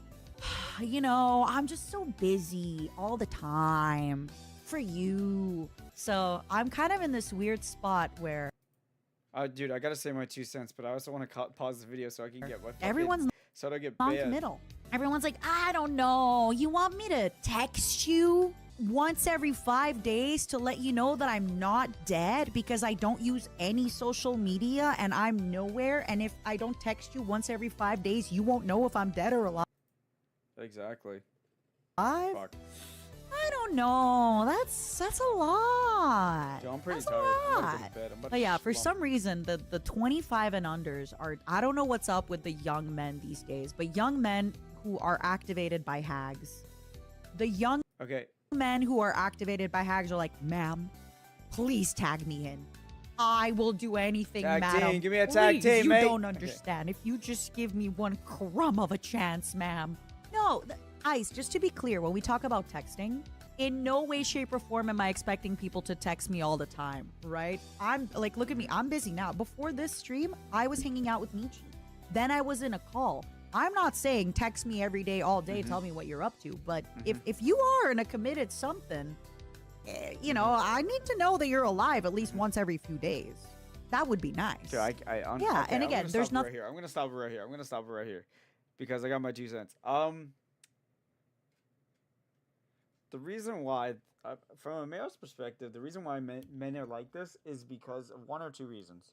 One, they've been brainwashed by society, believing that whatever they see on the internet or see in real life, or what they see on the internet, it portrays to real life, such as one night stands with older women, right? That's what they see on the internet, so they're gonna portray it, right? It's more relevant and it's more normalized in society today than it has ever. And a lot of these men that you meet out there are often, I'm not gonna lie, stops. Don't I wouldn't. Mm, I wouldn't. Okay, so you got to be aware of the situation. When you say not committed and young, you have to realize that the people you're chasing after are really, really immature. Like that's you have to realize that. Like, and it's not even just this young man generation. It's both generate. It's both genders, both male and female, and etc. Right? No one's looking for a commitment. No one's looking for commitment right now. And then the ages 25 through what you said, like 30 or something like that, those men are asking for a shot because they're getting desperate because they're getting older, right? The older you get, the more like you feel like you're running out of options and you feel like you're running out of time to start to settle down and all this stuff. But at the same time, you're trying to get your life together and you're trying to start your career, maybe push forward in your career, and that's what you're focused on. And it's like, ooh, I'm scared to be committed because I'm focusing on this rather than like I'm focusing on this, what's important to me, rather than focusing on you, which could potentially be temporarily, I don't know, but I know this career or whatever I'm doing is a long run, right? That's what it's believed. So saying like most men, you just have to realize that a lot of these guys that you're talking to, whatever you're meeting these guys, whether it's Tinder, Snapchat, Instagram, TikTok, Twitter, bars, clubs, fucking your local dad, Lowe's, where he's looking for fun with a girl that's half his age, who's in their 20s, early 20s, maybe 18 or 19, right? And he's like 45, 50.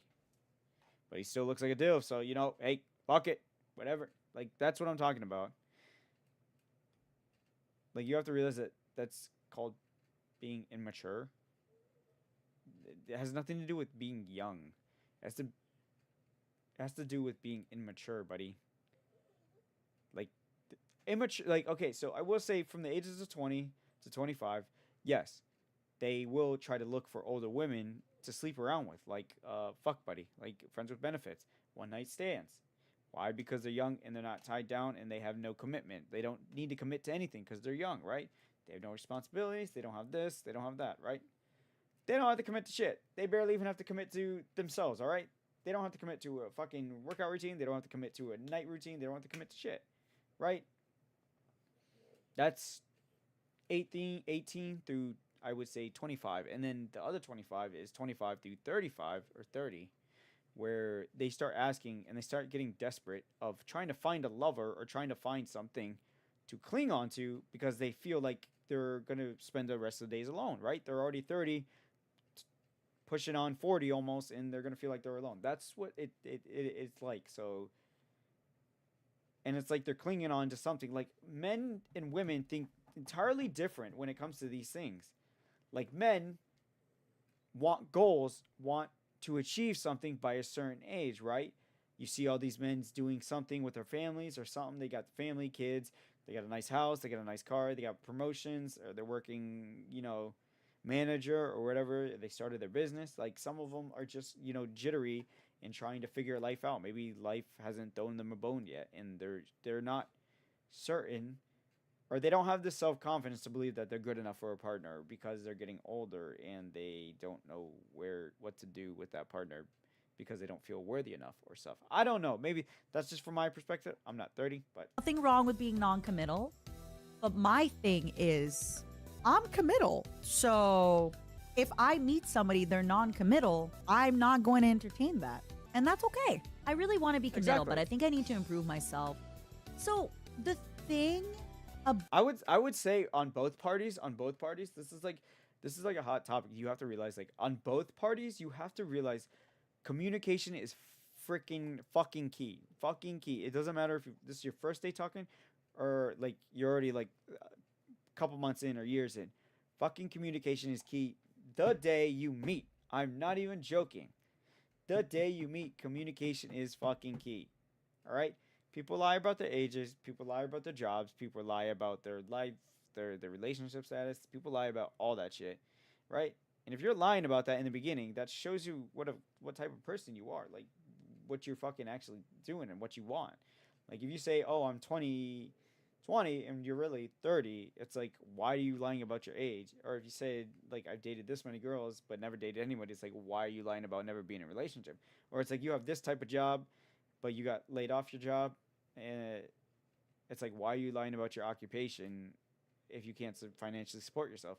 It's like, don't get in when you're going to drag something down. My stream fucked up.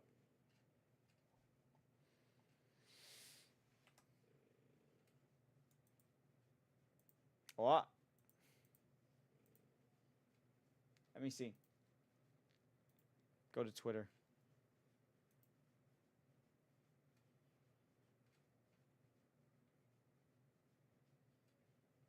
Dude. There she goes. She's lagging. 2, 1. Successful. out serve love at any stage of your healing journey. Of your time of healing. Don't rush into something for yourself, but provide for the ones you love and care about most. Unless I'm doing all this stuff. And that's really tough because then you feel like, well, why would she want to be with me if I can't take her out to a nice dinner? No, I wouldn't even say it's that. I mean, yeah, it matters, but at the same time, image is everything. Status is a lot. Like, I'm not saying you have to be Jeff Bezos, but if you're over here and you can't, like, pay the bill for a dinner or a date, I don't think you should be going on a date. Like, you need to work on yourself in order to financially work up to being able to pay for a date. Like, how you hold yourself and how you present yourself really shows the character of who you are. She wants to be with you and go for a walk with you and have an ice cream with you. That's it. She just Yeah, but you have to realize that if this person's hiding something, like if this person's keeping you in the dark about who they are and what they do for a living, or if they could be able to support you, it's like if you ever get in a situation where it's like dire situation where you need someone's help or something and they're not able to support you or financially be there for you or like emotionally be there for you because they're not independent themselves, it's like you're setting yourself up for the biggest trap of hoping someone will catch you when you fall, and then you're just gonna fall and like smack down on the ground believing that they were gonna help you, but in reality they just left you. wants an ice cream with you. She just wants to know that if she complains about her day, that you're there for her. That's it. That's what I'm saying. But if a man is thinking 24/7, like, oh shit, how am I gonna be able to support her? Oh shit, how am I gonna be supposed to pay my bills? Oh shit, will her parents like me because of this? Like, I don't have the job or the body or the image or the looks or anything. It's like that plays a big key in part of men's mentality, and you have to realize that. But that's the hard part that I feel that we, and again, I don't know how to fix it. Politicians. You can't. Okay, so you can't fix anything. They have to fix it themselves. That's not like, don't take men, no, women, don't take blame on a man's uh ability or character to not like say, "Oh, I can fix them. I can be there." No, you can't. I mean, you could be there and try to fix him, but in reality, he needs to fix himself because that's the only way he'll be able to be better for you, is if he's able to fix himself. Because if he's always dependent and relying on you, the day you disappear and everything, or the day you break up, how is he going to be reliable on himself when he's been relying on you the whole time? It's like you being a safety net, but the minute you leave him and you take your safety net with him, or take the safety net with you, it's like he has nothing to fall back on, and it's going to lead him into self-destruction. So you have to be careful. Don't know how to fix it. Society doesn't know how to fix it. I'm just doing. Society can't fix it. The man has to fix it. Society will work around a man who can fix it, who can fix themselves, okay? My best, right? But I do think you should be self-improving for yourself. I just said that. Yo, Matara, give me a dab me up, woman. Dab me up. That's what I just said. Not for your partner. Exactly. There's an old saying where it's like, I will improve myself for you as long as you improve yourself for me. Because at the end of the day, if things fall out, right, you want to make sure both parties are better for themselves. This is what I think about relationships. Relationships should always be not just be emotionally supporting and like giggity jiggly, all that fun yada yada yada stuff, but it should also be improving one another on the weaknesses that we both have, right? You want to improve on the weaknesses that both of you have and try to rekindle and make them strengths, right? Because if you're not, then and you break up, those faults might be even, those weaknesses might be in self-improving on yourself rather than trying to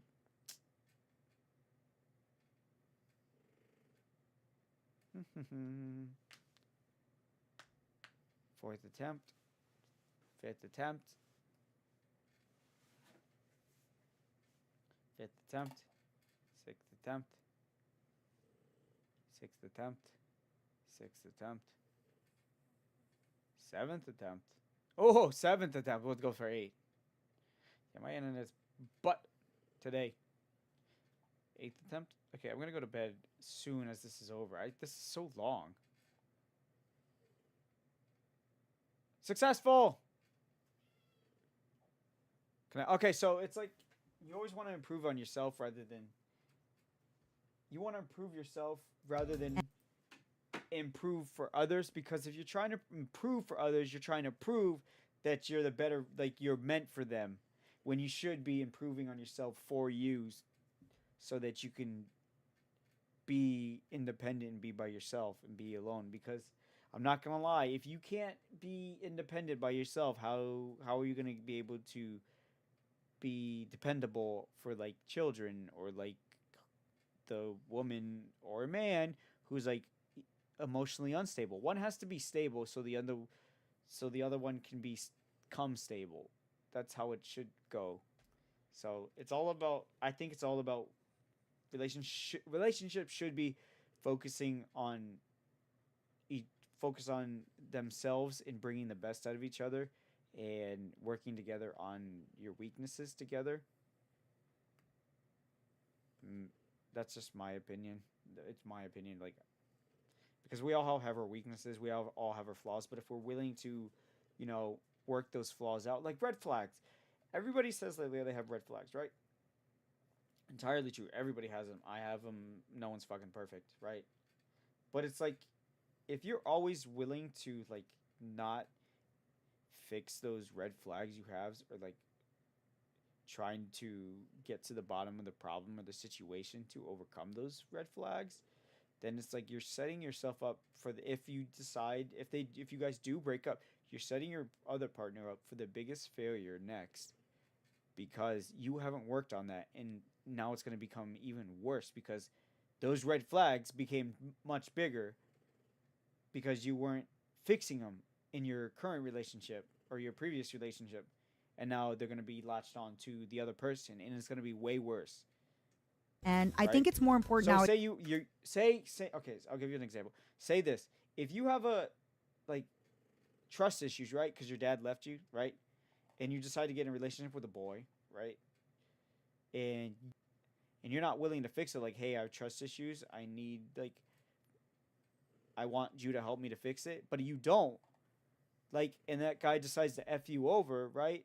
He decides to f you over. You're gonna have way worse trust issues with the next person than rather than fixing it for yourself. It's like, okay, I trust myself, I trust God, or I trust the coin. I don't know what people believe in, but it's like if I trust myself, then I'll know I'll always have myself, rather than trying to trust others on making my life better and doing this, not like abandoning. No, not everybody's gonna be there for you, and especially some partners, drift apart and shit like that. Nowadays more than ever, especially with women making money and then choosing to, like maybe stay at home, be stay at home dads, be like stay at home husbands, things like that, to be there for each other emotionally. I think in the past it was more like, the man has to provide and do all this stuff. And now it's like you're a team. You're a team. If you choose to want to be in that kind of a partnership or dynamic or relationship. I don't know if you're polyamorous or not. I don't know. But I definitely do feel like there's a lot of folks that worry that they can't date unless they get skinny or unless they get a better job or unless they finish their school. But realistically, it doesn't matter if you haven't finished your healing or your stuff. You still deserve, like, you can be loved at any point of your journey. You should be. The whole point of self. You can, but at the same time, you can, but at the same time, if you're at your worst, you might be a bigger danger to them than you are to yourself. So it really plays a big factor in that. You have to realize that say you like, oh, I have body dysmorphia. I really do. I have body dysmorphia. When I look myself in the mirror, I am not okay with myself. I fucking hate myself, right? I hate my body. I hate the way my body looks, all right? But if it's like, if I'm not willing to fix that, and my partner says like, "Oh, you have a fucking immaculate body," ow, my ear. Then it's like, and then I keep denying them, like, "Oh, no, I don't, no, I don't, no, I don't." It's like you're gaslighting it. You're gaslighting the situation rather than being like, "Yeah, I kind of do have I think my body is okay, right?" Like it's like that. It's like if you're always rejecting their compliments, they're slowly gonna stop they're going to stop trying to boost your confidence up, and they're going to neglecting your problem and like saying whatever with it, or they're just going to, fucking leave you because that problem is consuming you and everything. Self-improving for yourself. I just accepted I'm going to grow old alone. But when you accept that, that's when you make it a reality. Like it's defeat. You're defeating yourself before you even start. I feel like I'm debating here, but I'm not really trying to debate anything. I'm just trying to show the man's perspective. Steal. I like that one too, where it's like both. You want to be in a relationship with somebody where it's 50-50, but both people keep wanting to do 60-40. You want to be with somebody that always wants to give you the 60. No, the thing is, you have a choice with this kind of stuff. It's like, for this stuff to get solved, it would take generations. It would take generations of like different living, different stuff. I'll give you an example, right? Like in a lot of Western countries, right? A woman couldn't rent an apartment or open a bank account earlier in the 1900s. Right? But it still won't change. Like I understand where she's coming from. She's like, once this thing becomes it still won't matter, because in Western society, it might change in Western society, but around the world, it still like applies to reality where men still play their genders and females still play their genders in other cultures in other like countries. So it will change a bit, but it won't change drastically as people think.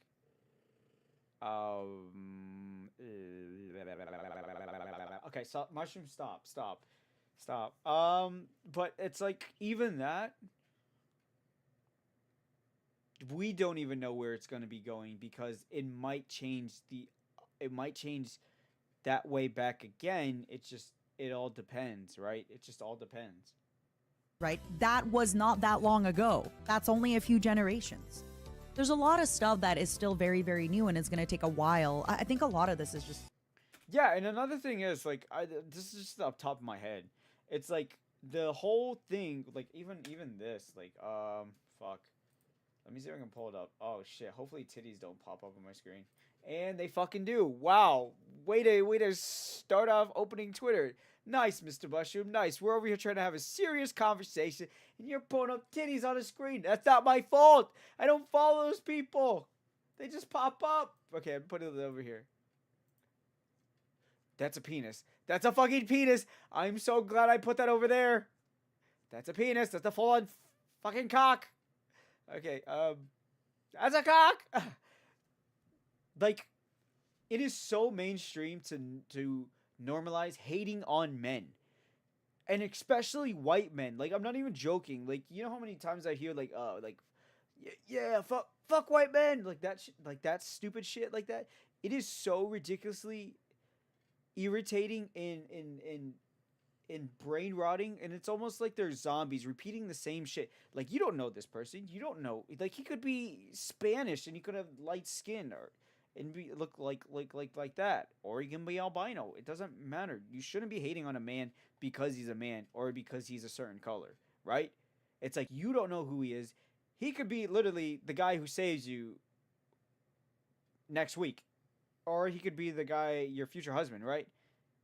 In like 5 years, right? It's like, why are you hating on these type of men? Why are you hating on men when you don't even know who they are? You just hate them because of one bad man did something wrong.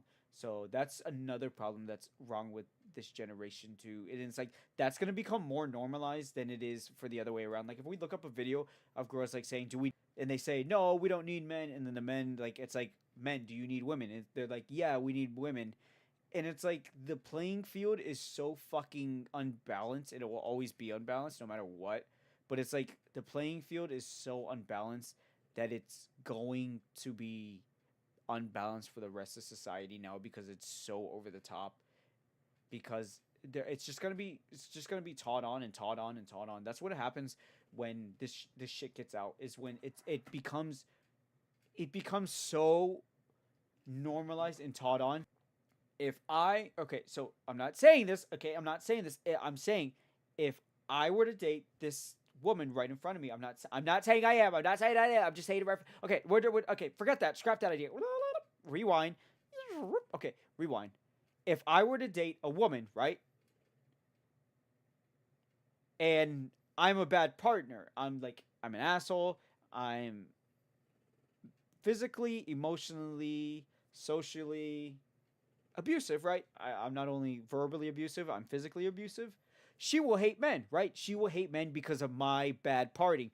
Rather than hating on me, she will hate rest of society as a whole of men for one guy's problem, and be like, "Oh, fuck men," right? Because one man fucked you over, right? Bada bing, bada boom, bada pow. Then that would be like, okay, so I had this one fallout with one guy. Now my daughter will know that all men are like this. Like, it doesn't matter who you are or where you come from. And you start running. That's okay to believe that.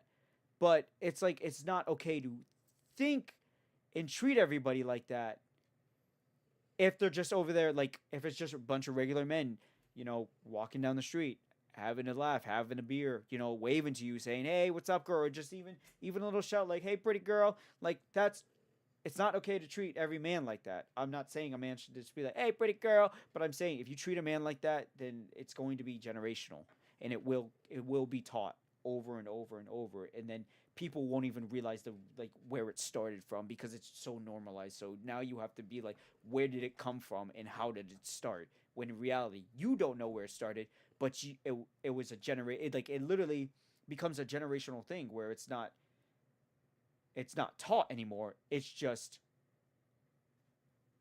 observed in what they learned at that point because someone else told them this and yada yada yada. So like, I don't know. I don't know how to explain it. It's really hard, but I think hopefully I explained it that well. Yeah, fuck. Keep going. Different I get that. times. I need people to stop thinking that they can only be loved when they get their degree, when they get their job, when they get their body. You can be loved at any 100%. You can be loved at any point in your life, right?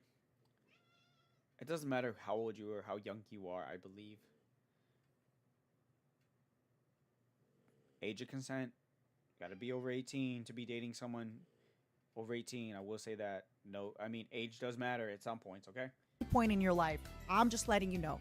You are deserving of love right now. But it's like, don't. I have. Just because the first woman, like, wants you to. Hi, kitty cat. Just because the first woman's like, oh, I really love you and I'll take you for who you are. Like, even as a man, be fucking careful who you be around with. Because this person might also be in a healing situation where they want to be with someone or cling on to someone during this event, right? They want to be near or not near, but they just don't want to feel alone and they feel like they need a rebound. So they might be using you as a rebound rather than seeing you as like, oh, this person's trying to heal process as well. And it's like, oh no, my healing, like, I'm not trying to heal. I'm just trying to cover up and band-aid this shit.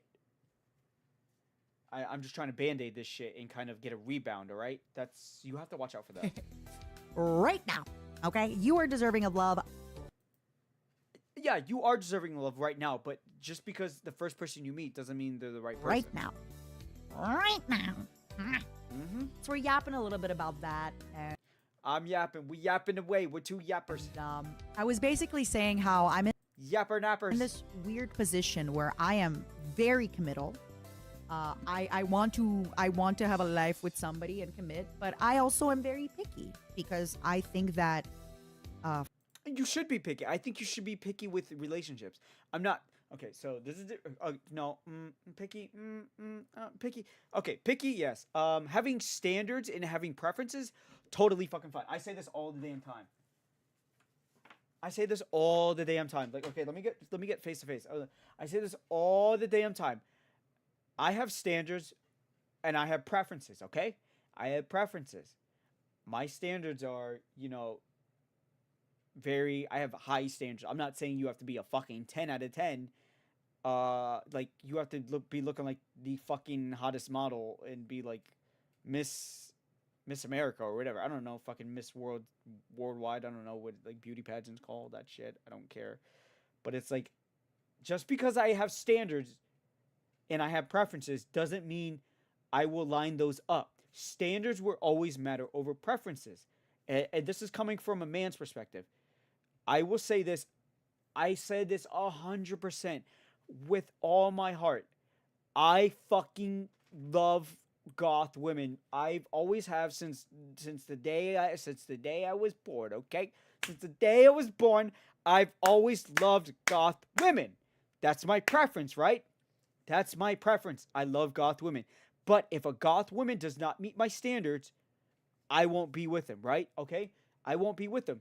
And I've said this as well. Just because I have a preference doesn't mean I won't settle. Like, it doesn't mean I won't settle for a goth girlfriend, or if I would settle with a goth girlfriend if they don't line up with my standards. Because preferences are preferences, right? You might like this one time, but your standards say something else, right? Okay? So I say this. I love a goth woman. I would love to marry and date a goth woman and have beautiful children and have a loving family and a loving home, right? Right? The whole giddy gaddy, beautiful magic gippity doo, right? Bippity Buddha. Okay, I would love a goth woman, but if I don't meet a goth woman that doesn't meet my standards, and I meet the nicest freaking Amish woman or Catholic Christian or like, a librarian like preference, like that's not my preference. But if I meet one of those people and they meet my standards, I will fall in love with them, right? Because that's my standards, and I'll be like, oh my god, this woman's perfect. Because preferences don't really matter that much. I'm gonna be truly honest. Like preferences kind of matter. Like you can have preferences, but I wouldn't matter. Like pickiness. What's the difference between being picky and having preferences? Like pickiness is like you have to have blue eyes, right? Blue eyes, picky. That's picky, but it's also a preference. Like if okay, so if you're saying this, if I'm saying this, you're very picky. Like a guy has to have blue eyes, but he lines up with everything. Like 6 foot tall, right? Blonde hair, right? Boom, abs, 6 figures. He's got the sixes, all right. He's got the 4 6s, right? 6 figures, 6 feet tall, above 6 inches, right? I think there's another one too. Yeah, something like that. Fuck. He's above a 6, like above a 6 on the rating scale. Those 4 6s, right? If he's above that, but he's missing blue eyes, so you're like, that's not gonna work. That's being fucking nitpicky, and that will kill you because you're going off of pickiness, not standards, and not even preferences at that point because you're nitpicking one little thing that's wrong about them. So that's why I said, like, I always have standards. It's good to have preferences, but remember that standards matter more than preferences. And dude, I'm doing something with my hand. Like I'm going up and down, up and down, up and down. Because I can meet the baddest goth woman ever. She could not meet my standards. I can fall in love with her. And she could fuck my life up in a good way and a bad way. But she can also ruin my life in the worst way. I mean, I know they all joke around about it. I joke around like I want a goth woman to fuck my life up, turn it upside down, ruin my insides like a goddamn heat-seeking missile and just explode my whole mentality, my emotional state. Okay, just go ahead and grab your biggest fucking dildo and ruin my life by fucking me over. All right, that's what I'm saying. Okay, but it's a joke. It's a joke. No, it's not. But I'm saying if that's what happens, and I'm not going off my standards, and that's not my standards, then it's going to be a bad situation for me in the end. But if she meets my standards and she is my preference, then it's going to be like you can be the happiest man in the world. Like you were there, like there's those two aligned, right? But not they don't always align, but you should always go off of standards more than preferences. That's all I'm saying. That's all I'm saying. For somebody to be my The stream died again.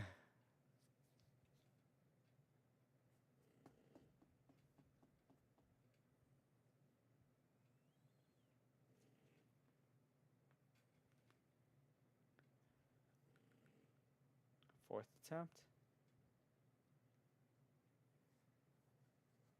Fifth attempt.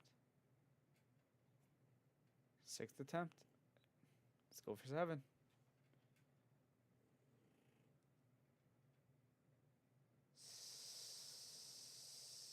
Seventh attempt. Let's go for 8. We're almost finished. I'm almost finished, and then I'm gonna hit the sack jack.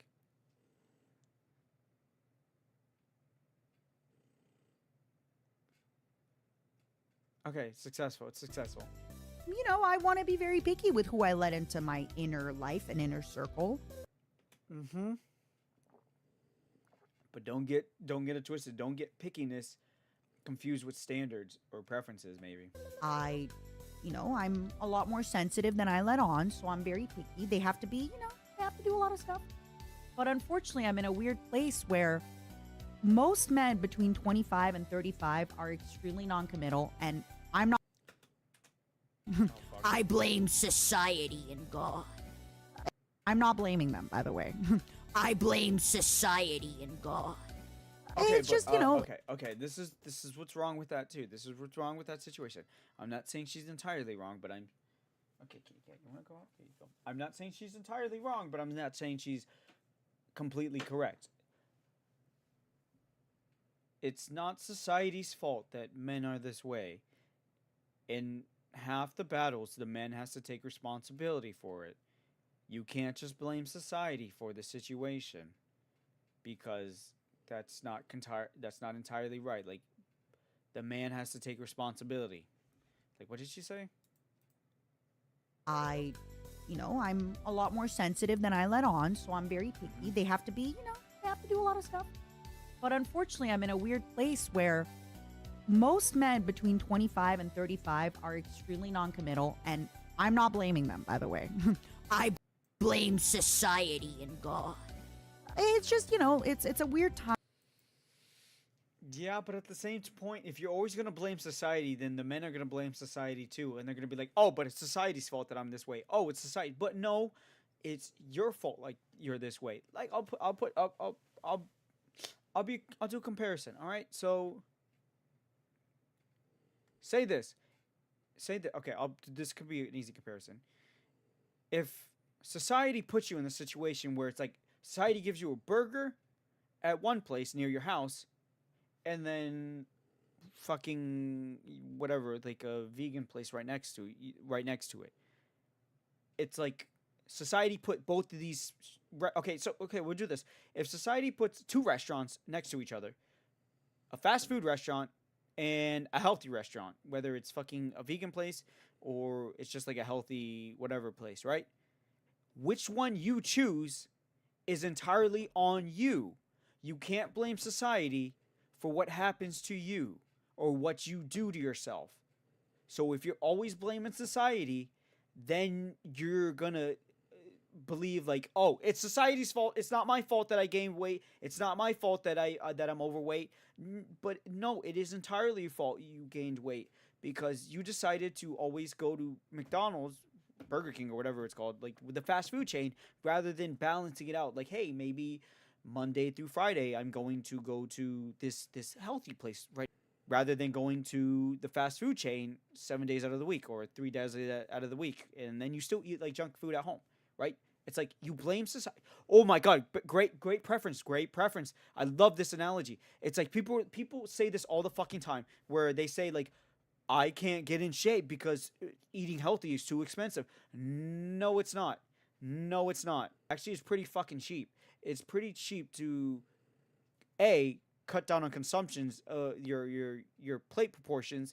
B, grab healthier stuff, because healthier stuff often, like fresh stuff like salads or stuff and like lean meats, you don't even have to get big. You don't have to make it exotic. Just get brown rice, quinoa, whatever it's called. I don't know. My mother keeps on trying to correct me, and I always say okay. But yeah, it's like that situation. If you keep blaming society because you pick bad food, like you're always picking potato chips, right? Doritos, Lay's, Funyuns, all that stuff. But then you got those veggie sticks or whatever they're called, and you don't go for that. Or you're like, maybe I'll try an apple or something like that. Or you decide to fucking shove down a whole, I don't know, decide to shove down a whole bag of Cheeto Puffs rather than maybe I should have tried this salad, or maybe I should basically say like, it's society's fault I'm this way. It's society's fault that I'm overweight, or it's society's fault that I'm not in the best shape of my life. Same with the situation. It's like, I don't have time to go to the gym. I don't have time to go drive all the way to the gym to spend an hour sweating. Then I got to take a shower. It's like, okay, fine. Then you're not going to get in shape. But don't blame society that you can't go to the gym or you can't afford the gym when you can do push-ups at home, jump squats at home, and maybe go for a mile run around your block. That's free. It's literally free. Like, it takes minimum time. I say it myself. I started a mile at 15 minutes, right? 15 to 16, almost 20 minutes. 20 minutes of exercise right there. Bada bing, bada boom, bada pow. 20 minutes in fucking 1 mile. That's slow as shit. And that was it. That was my workout for the time. That was my workout for the time until I got faster. Every day, I got a little bit faster until where the point is I can do 20 minutes in under 3. Like, I can do like 22 minutes, 24 minutes, 20. Like, sometimes I have good days, sometimes I have bad days in 3 miles, right? 3 miles in under 20 minutes, and within 20 minutes. That's like progress. But you can't always say like it's society's fault this way, that like I'm just going to blame society because this type of group is this way. That's not entirely correct. You have to put some responsibility on you. I'm not saying you got to blame society or them. I'm saying they got to take responsibility for what they do and how they become or who they become. So entirely saying it's society's fault is just blatantly I'm stepping it. Just for one reference, if any Matar fans or whatever sees this, just know I'm not hating on her or trying to one up her. I'm just trying to give a male's perspective on this. So no drama free. I totally agree with a lot of her topics, but I'm just adding to it as well. So don't take crap out of proportion. Please don't. I really like I love her stuff. I support every VTuber. But yeah, don't take it out of proportion. This is just my preferences as a male, giving male from a male's perspective. In my own opinions, it's like a little debate. Like, there's no right or wrong answers. This is just my opinion and preferences. Time, weird upbringing, weird everything. Everyone's going through it. Nobody's sure how to. Oh, I'm so sensitive. Oh my goodness, I'm such a sensitive little cockroach. But so I'm kind of in a weird spot where men under 25 are like, madam, please, madam, slot me in. Give me a chance, madam. I will make you a mother of so many children. They're like, please, madam, just let me in. I can cure you of your loneliness. And men because at that point they're like at an age where it's like they still want to date young people, but they also want to go for a mature person, and they're kind of stuck in this middle where they're like, I'm nervous because I'm at a point where I'm still young, but I'm at a point where I'm getting older where the young don't want me at this age because I'm not, prepared or whatever. Like, I'm not fully matured, or like I have the dream job or the dream body or the dream life. So now they're thinking like, oh, maybe an older woman might understand me where I'm coming from. So maybe I can lock in with a woman. Or some of them just still might be immature, thinking they're a college kid, and be like, yo, I'm trying to hook up with a MILF. I'm still young. I'm still kicking it. I'm trying to get a 35-year-old MILF pregnant, like, and then ditch her with the kids. Like, fuck. Like, hell yeah. Like, no. That's called immature.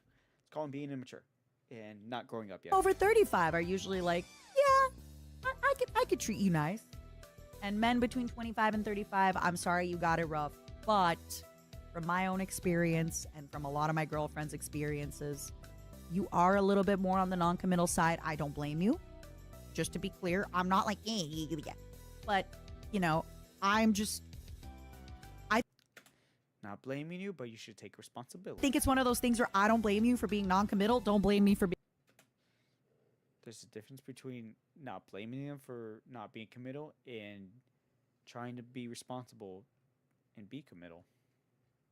There's a difference. Being committal.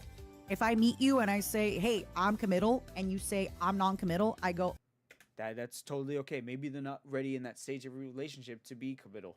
Maybe they're focused on something else, or maybe they got some problem in their life where they're like, I can't commit to you because my attention is focused on a family member who has cancer, or my daughter or my son is in my need first before yours, which is totally fine and perfect. Like, put your kids over like a potential relationship. Always. Kids come before the relationship. Always. Which is perfect. Totally fine. A-okay. I'm here to play. Okay. well, bye-bye. Yeah, I was like, thank you for your time, and I hope you're looking for who you want to, because right now I'm not that type of person to be able to be that type. There's nothing here for us. No, I don't want to hold. Yeah, and it's totally fine. And I hate how society does this. And it's like they meet the perfect man or the perfect woman, and their alignment doesn't line up, so they already automatically hate that person or despise that person. And it's like, oh, this person was yada yada, they shut me down. And it's like, yeah, because they're not your preference, or you don't meet their standards.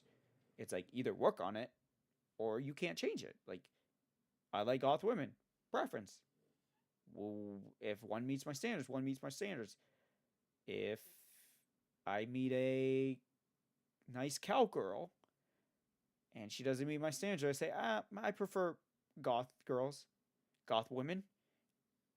It's just, I prefer them. But if the cowgirl meets my standards, then I'll be like, yeah, I would love to take you on a date, madam. That's yes, ma'am, 100%.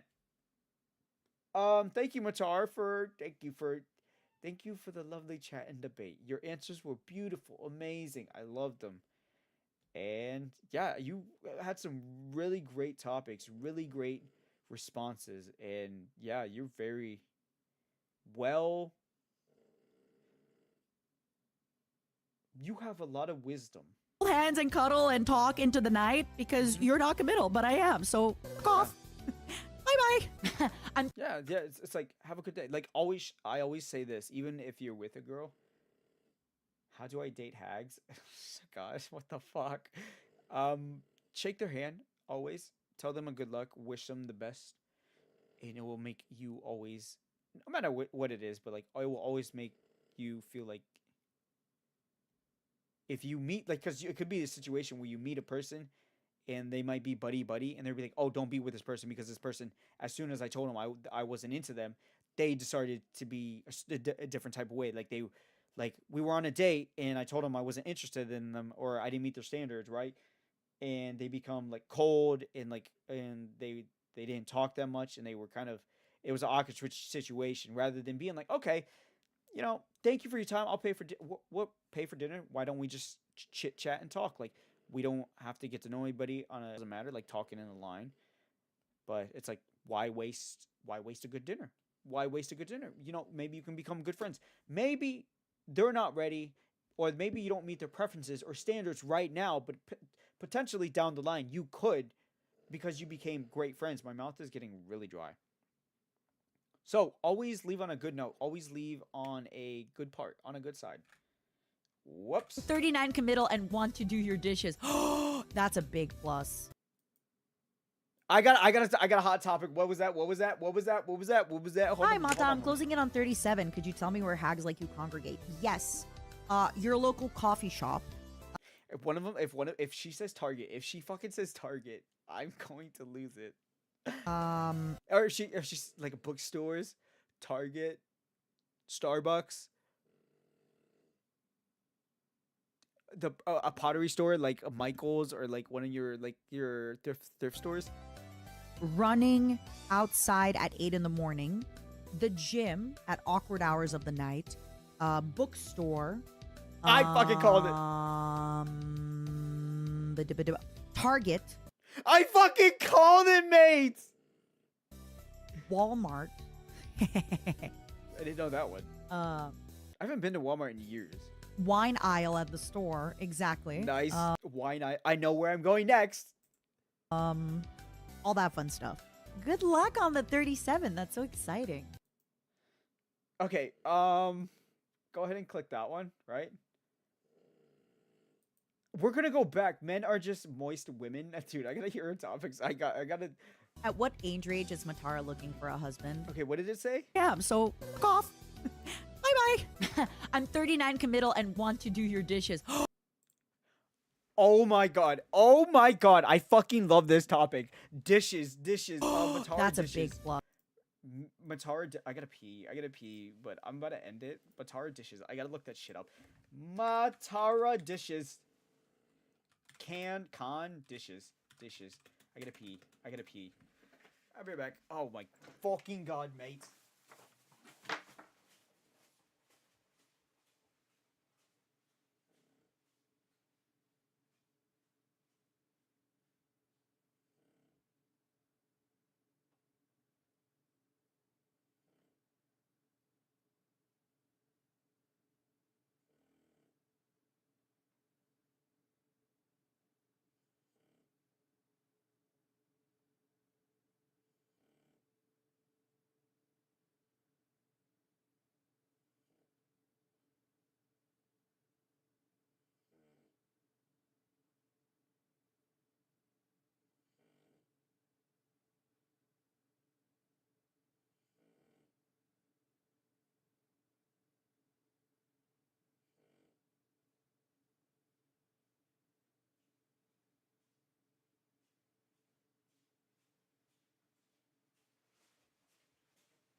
Okay, I'm back.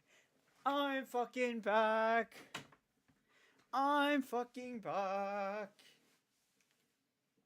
Back and better than ever. Okay, what was I gonna say? Okay. Uh, dishes. What did she say? At what age range is 39 committal and want to do your dishes? Matara, I want to do Matara-Khan, I want to do your dishes.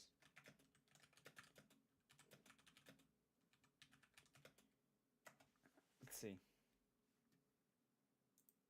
Dating a British man is probably the easiest thing you can do. All men eventually like expect you to kind of cook like their mother. So if you date, say, an Indian man, you're screwed because his mother will cook amazingly. She will outcook you.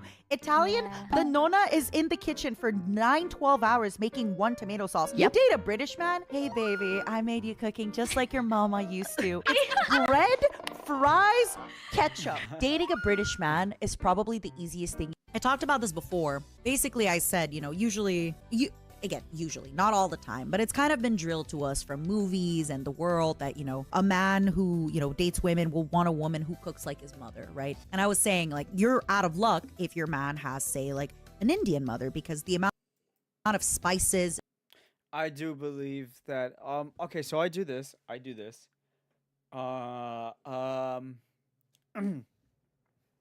I will say this on the lines of this: a man should know how to cook for himself. I think a man should know how to cook for himself and then use it as a skill to wow the other partner. So, say if you, this could be a good date for a good idea for a date is you show your cooking skills, and that could honestly, I've heard a lot of reviews where women actually love a man who can cook, right?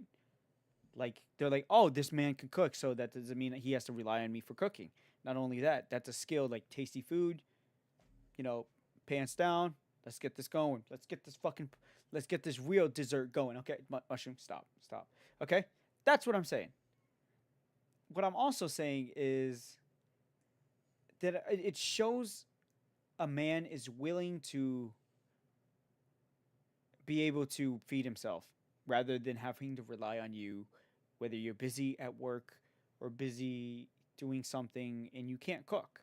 And it's like he's able to take over with cooking and providing food when the other person's busy. So if it's always like the wife always cooking 24/7 and a man doesn't know how to fucking cook, then it's like, okay, it's going to be a problem because it's going to build up over the years, and the woman is just going to one day, it's going to build up, and it's going to be like one day it's just going to fucking explode in his face. He's like, you never cook, you never do this, yada yada yada, da da da da. Okay, mushroom, stop. It's like that. It's like if you don't know how to cook for yourself and you're always relying on your partner to cook for you, you're fucked. You're fucked, dude. And everything that she'll do for her cooking is insane. Like, she is such a good cook. You are out of luck if they're Italian, because Nonna will be in the kitchen cooking a tomato sauce for 8 hours. Right, thank God I didn't have that. Just to, for a meal. And I thought, this is why British men must be superior, because you just open a can of beans, put it on toast, and go, here, honey, just like your mother made it. Is this chip buddy better than your mother's chip buddy? I talked about this before. Oh no, I know Giga's hiking story where she pooped herself. I love it. You know what I hate more than cleaning bathrooms? It's cleaning dishes. For some reason, I am just not a dishes person. I feel like it's probably a sensory thing, but my ass is not sticking my hands in some murky water with miscellaneous food particles down there. Cleaning a fucking toilet? At least I know what I'm getting into there. You know? I have another topic about this.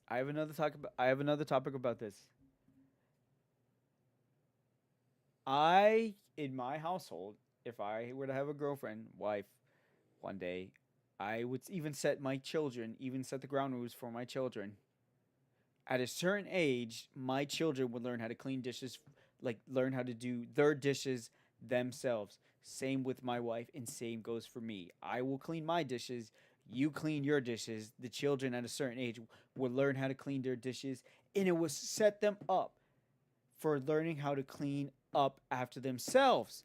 Because if you're not willing to clean up after yourselves and you're always like one person's always getting the fucking butt end of the stick of cleaning dishes, dude, it is going to be the worst train wreck in life. Because it's like, not only did you eat out of this bowl, not only did you not clean your bowl, but I had to clean up after you like some child, right?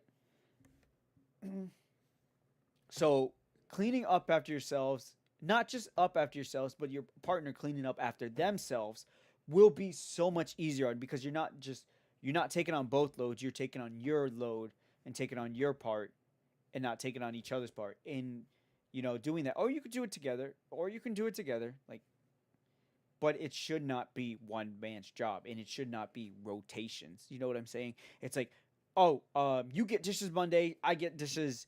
You get dishes Monday, Wednesday, Friday. I get dishes Tuesday, Thursday, and Saturday. Like, no.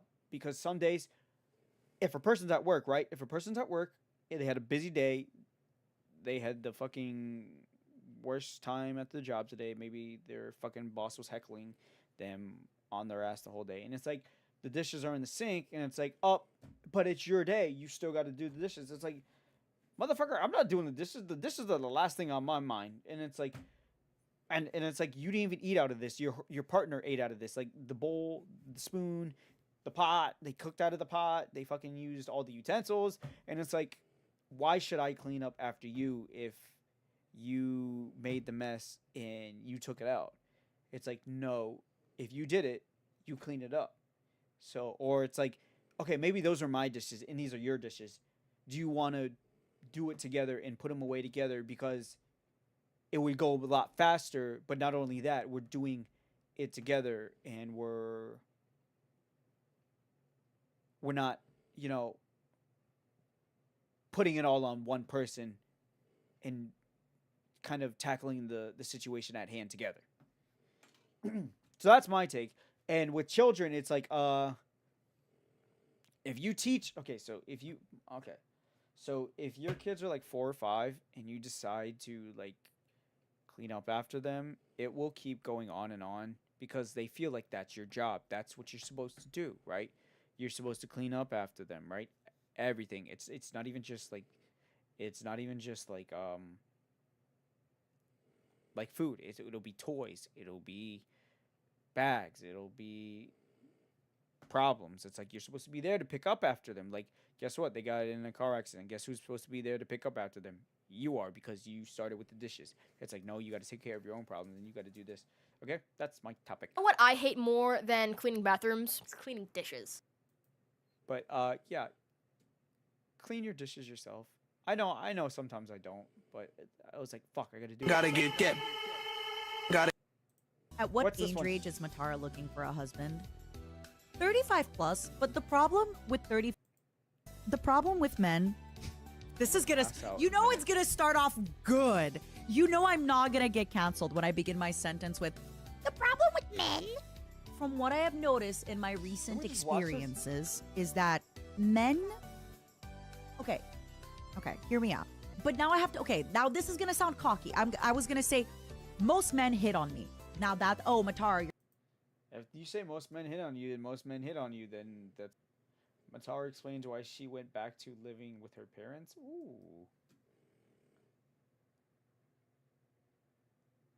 Ooh, yo, we can't keep doing this. I was the predator. I'm the predator. Okay. Mushroom, stop. No, I'm not actually a predator. How an unhinged termination exposed. I'm not diving into racism, okay? That'll be a whole shit show. They will promise you the world. The trap of empty promises in businesses. Yeah, don't take anybody's promises. Don't ever do that. Empty promises. I like calling my parents my roommates because I think it's funny. Sorry. But they actually really are my roommates at this point. We do roommate stuff together. We watch TV sometimes. We make plans to go to dinner. I see them almost never. They go and have trips without me. I go and have trips without them. Nice. I eat their food. Nice. Like, I'm doing roommate stuff all the time. I'll just say. Oh my nice. god, your roommates are your parents. Yeah. You pass by the hallway with your dad with his fucking drinking out of the car and book. Hey, what you doing? That woman I was just in there with. Yeah, I fucked her. That's my mom. Yeah, I moved back Honestly, I'd be that type after of father. It's like I'd be that like after I had honestly, if I was a parent, I'd tell my kid, like I'd tell my sons, like I can tell them the joke, like I fucked your mom. a pretty weird situation happen at my old apartment building. If anybody remembers, there was like I actually called the police, which I've never done before. That was exciting. And there was like drugs in the stairs. It was homeless people that were like doing drugs in the stairs and yelling and basically fighting. And the Nice, hobo fights. Bet building on 'em. still wouldn't have like a security guard. I then talked to other people. I did my little gossip snooping around with my neighbors that they were stealing clothes from the washing machine downstairs. And one thing that the building had said, they were like, please I don't would've said, you open if you the steal clothes, you better pay me. door I don't give a fuck if you for the homeless folks outside. But okay, it's 2 a.m. I go downstairs to get my Uber Eats. I open the door and it's winter. There's a man outside with a bike and a coat on. What am I going to say? Hey, are you a homeless job and responsibility? You know what he's going to do? He's going to punch me in the throat. No. If we had a security guard in the building, that would be his job and responsibility. So yeah, I go downstairs. I open my. Actually, I don't think did I tell you all in the end why I ended up moving out? Yeah, my last apartment. So one of the final nails on the coffin of me moving out was I had asked for like security. A bunch of us had asked for security guards, for everything, for all that stuff, and it wasn't getting done. And then winter was coming. Anchor 47, how you doing? You know, tonight? so because of that, usually a lot more homeless people are going into buildings. Again, nothing against the homeless people. Like, I get it. If I was homeless, I too would try to come into a building to get some warmth. I completely get it. Fine. Let's be clear. In the end, what had happened was it had been several. So one time it happened on stream when I called the cops, but there had been several other times in the stairs where there was a lot of loud noises on other floors. And I'm guessing other tenants called the cops or anything happened. But this was a reoccurring issue that maybe several times in a week that there would be a lot of homeless folk doing drugs or whatever, or like, you know, kind of like hiding out in the stairs if you ever went to take the stairs instead of the elevator. One time, it was 2 a.m. and I went downstairs to get my Uber Eats.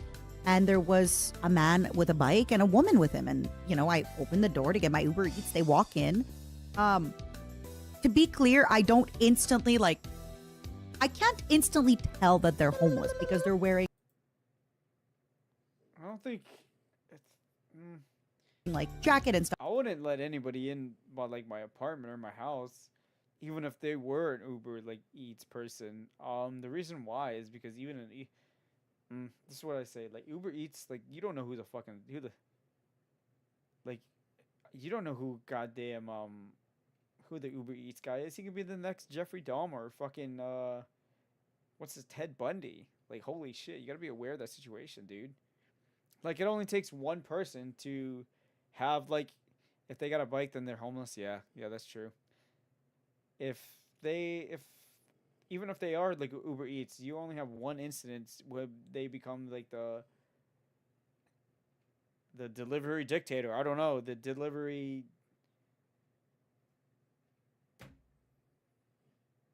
dramatic killer or whatever. It doesn't know. They'll come up with a nickname, right? That's not my job to come up with a nickname. But like Uber Eats, Stuff like that. But here's in Texas, there's a lot of. I think as we're waiting for the elevator, I kind of like, I don't remember how, but I kind of like by looking at them, I kind of was like, oh, I think they're homeless people that are like coming in for the night. Weren't people making deals too? Probably, but I don't know. Because they had a bike, we had less room in the elevator. So I was like, you guys go ahead. I'll go, you know, like after you guys. And as they're going into the elevator, I notice that it stops at my floor. And to be clear, without going into details, my floor had 5 apartments on it. So I knew everybody on my floor, but they could be visiting, right? I knew everybody on my floor. I know the guy to the right, him and his wife were almost never around. To my left, I had 2 guys living together. To their left was the girl I went to the gym with. To her left was an older man. Like, I know everybody who lived on my floor. So I do see the elevator stop at my floor, and I'm like, okay, whatever. I get on the next. I still am not like fully thinking about it. After I get out of the elevator, so to be clear, my apartment was immediately so the elevator opens. If you go to the right, it's the apartments, right? So there's one door, then my door, and then 3 other doors, right? The stairs were to the left. As I get out of the elevator, I see, because it was snowing outside and he had a bicycle, I see the bicycle tracks that are wet, and there's shoes that go to the left. There's no apartment in the left. There's only the stairs. Later that night, or sorry, next day in the morning, that whatever, right? Like, ooh, This sounds like a run-down apartment. The ones with spooky. They went to the left and they're in the stairs, whatever. Like, I genuinely at that point did not care. I was like, it's cold, go do your stuff. What actually happened that kind of proceeded into me moving out was the next morning, the girl that I would go to the gym with, she texted me and she was like, did you hear the They tried breaking into their house, into their apartments, probably. screaming last night? And I said, no, what happened? And she goes, around 5 a.m., she heard screaming and punching. She called the cops on basically what I'm getting, like those exact 2 people that went into the stair. Like, who else was in our stairway at that time, right? So that happened, which, you know, it is scary, but also at the same time, like, it's also scary to cross the street. Like, I don't like to live my life being like, oh, it's scary that happened. Because at the same time, like, if I cross the street and get run over by a car, that's scary. If I walk at night and Dude, if you drink out of fucking water bottle, there's like a 1% chance you might get water poisoning. I don't know. There's like always this chance that you might get. It's always a risk in life. Like, it doesn't matter where you are. Even in being in your house, there's still a risk of you getting sick. there's some person with a gun, that's scary. Like, at the end of the day, But there's a difference between being what is it? You know, scared and then cautious. There's always a difference between being scared and cautious. Like, you can be scared and not like go anywhere, but you can be cautious and go everywhere and still be like on high alert. So yeah. everything in life is scary. So just that situation alone, I'm not saying being cautious 24/7. I'm just saying to be like always know your isn't surroundings and your situation. that scary. What ended up kind of developing that situation for me was when my neighbor told me that. Yeah, it can happen everywhere, by the way. Like, that's so. Yeah, of course. What kind of ended up happening was after I told this to my flesh mother kind of put it in my head, and she was like, hey, they saw what you look like, and they probably they saw think what you you look called the cops on them. Which I was like, I don't think so. But at the same time, There's a possibility. that could be a possibility. I had to Exactly. go to a government thing. I was like, hey, so realistically, what happens? And they said that basically if I moved out and they decided to sue me, that I could then in court like show all the photos and show everything and have no problem moving out. So in the end, the way that it got solved, I guess, was I had emailed the building, and then I basically just 'cause kept that's showing them the- photos and kept I was like, That's the I just tenant's want fault. a security guard downstairs. That's all I want. I just Or, want a security guard downstairs. That's it. Intruders. And many other people asked for that, and then when they wouldn't do it, Yeah, I that's basically intruding, said that that's trespassing. by the law that I went to this place and found out the law, that I will be moving out as of this date, which was, I think, like 6 months before my lease was up. They told me I couldn't do it, and I said, well, if you believe so, then you can take me to court, and I will show them all these photos that I've shown you, all this information. And Yeah, because they're liable. in the end, they ended up messaging me to get me Safety at one and point, I stuff think, like to that. pay 1 extra month of rent. And my flesh mother was like, no, don't do it. Don't pay I wouldn't have the done that, 1 no. extra month. So basically, I didn't pay, I think, like 8. I think my lease was from August 1st, and I moved out before January 1st. Pay 8 months of rent, or like 7 months of rent, right? And they, in the end, asked me to just pay 1 extra month in January. And initially, my flesh mother's like, don't do it. Don't do it. Let them take. I was like, okay, whoa. Calm down. And I even asked her, I was like, do you have time to go to court for me? Do you have time to go to court to go? I'm like, I will accept just paying the 1 month of rent on top of this to be rid of this situation, to never have to worry about it again. True. And that same month where they sent me like the thing of, oh, we're going to take you to court if you don't agree to just pay 1 month of rent. My girl that I used to go to the gym with texted me that she found a mouse in her apartment. And the way that mouses work, by the way, if anybody doesn't know, if there is one mouse in her apartment, there's a million mouses everywhere in that Yeah, it's a rodent infestation at that point, and it's a hazard. apartment building. So I'm sorry, there's a million mouses. If there's one, there's definitely more because they multiply pretty fast. Like they breed like cockroaches. almost. Houses in that apartment building. But yeah, so to be clear with the court stuff, I basically told my flesh mother, like, look, I know to you, like that 1 month of rent, it for you have the time to go to court. Okay. I'm good. I got rid of this. I'm out.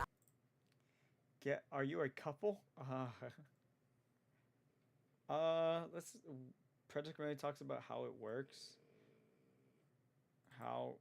I guess Garfield cart is always on the menu. That's not punishment, that's torture. You love pain though. Yeah, but in like the right mood and stuff. She likes being teased, not fucking. It's the same thing with like my level of masochism and love of cringe. Like things I like, I hate. So that It's like that one sensation of feeling when you got a bruise or something, and then you want it to go away, but the sensation of it, like being massaged, it hurts, but it's like, oh, it feels good at the same time. That's what I think. like a moth to the candle, or a moth to the flame. I am drawn to that which hurts me most in all Exactly. capacities, from cringe to literal pain. But you have to be in the right mood. For instance, this is just an example, but you know, someone spitting on you or spanking your booty. You don't want to wake up to that. You're gonna be like, what the fuck? I don't want to be in an office getting water at the little water cooler and being like, yeah, getting water, and then someone comes over and spits on you. That's not fun. But in the right Fuck you. capacity, the right Stupid thing. I'm settings, kidding. you know, there's some mood light going on, and chat's being talking about hot things, which is why Smack you in the BDSM is face. illegal in Right, 8 right. places in the West because the government can't differentiate. Her tits are in the way. I fucking hate the fact that her tits are in the way. Can smell my spice. Alright, I wasn't planning on streaming for 3 hours. I was playing HoloLive?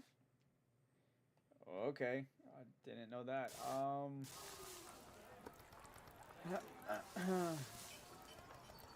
Well, this stream was definitely a different one. This wasn't my usual stream. I mean, yapping a lot, that was it. But the first beginning of it was not it. But, yeah, I feel a lot better now that I streamed. Let me get my intro out of the way. I'll hit the sidetrack.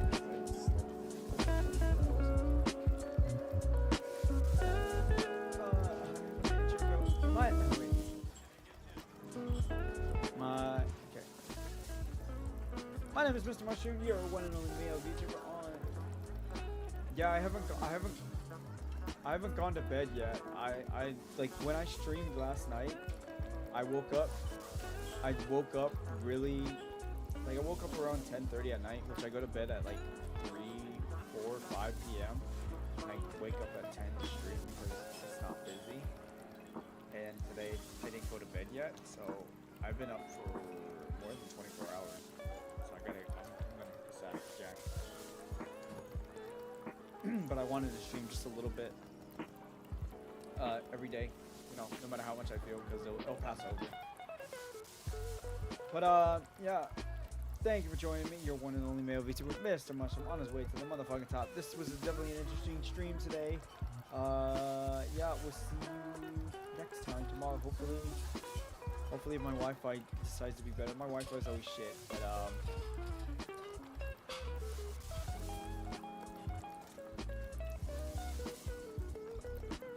yep, we'll see you again. Probably normal time, 11 p.m. like always. But yeah, we'll definitely try to yeah, I fucked up. I couldn't go to sleep. A lot of things racing through my mind. But yeah, we'll see you guys next time. Thank you for joining me. Your one and only male VTuber, Mr. Mushroom, on the way to the motherfucking top. We'll see you next time. Have a good day. Have a good night. See you later.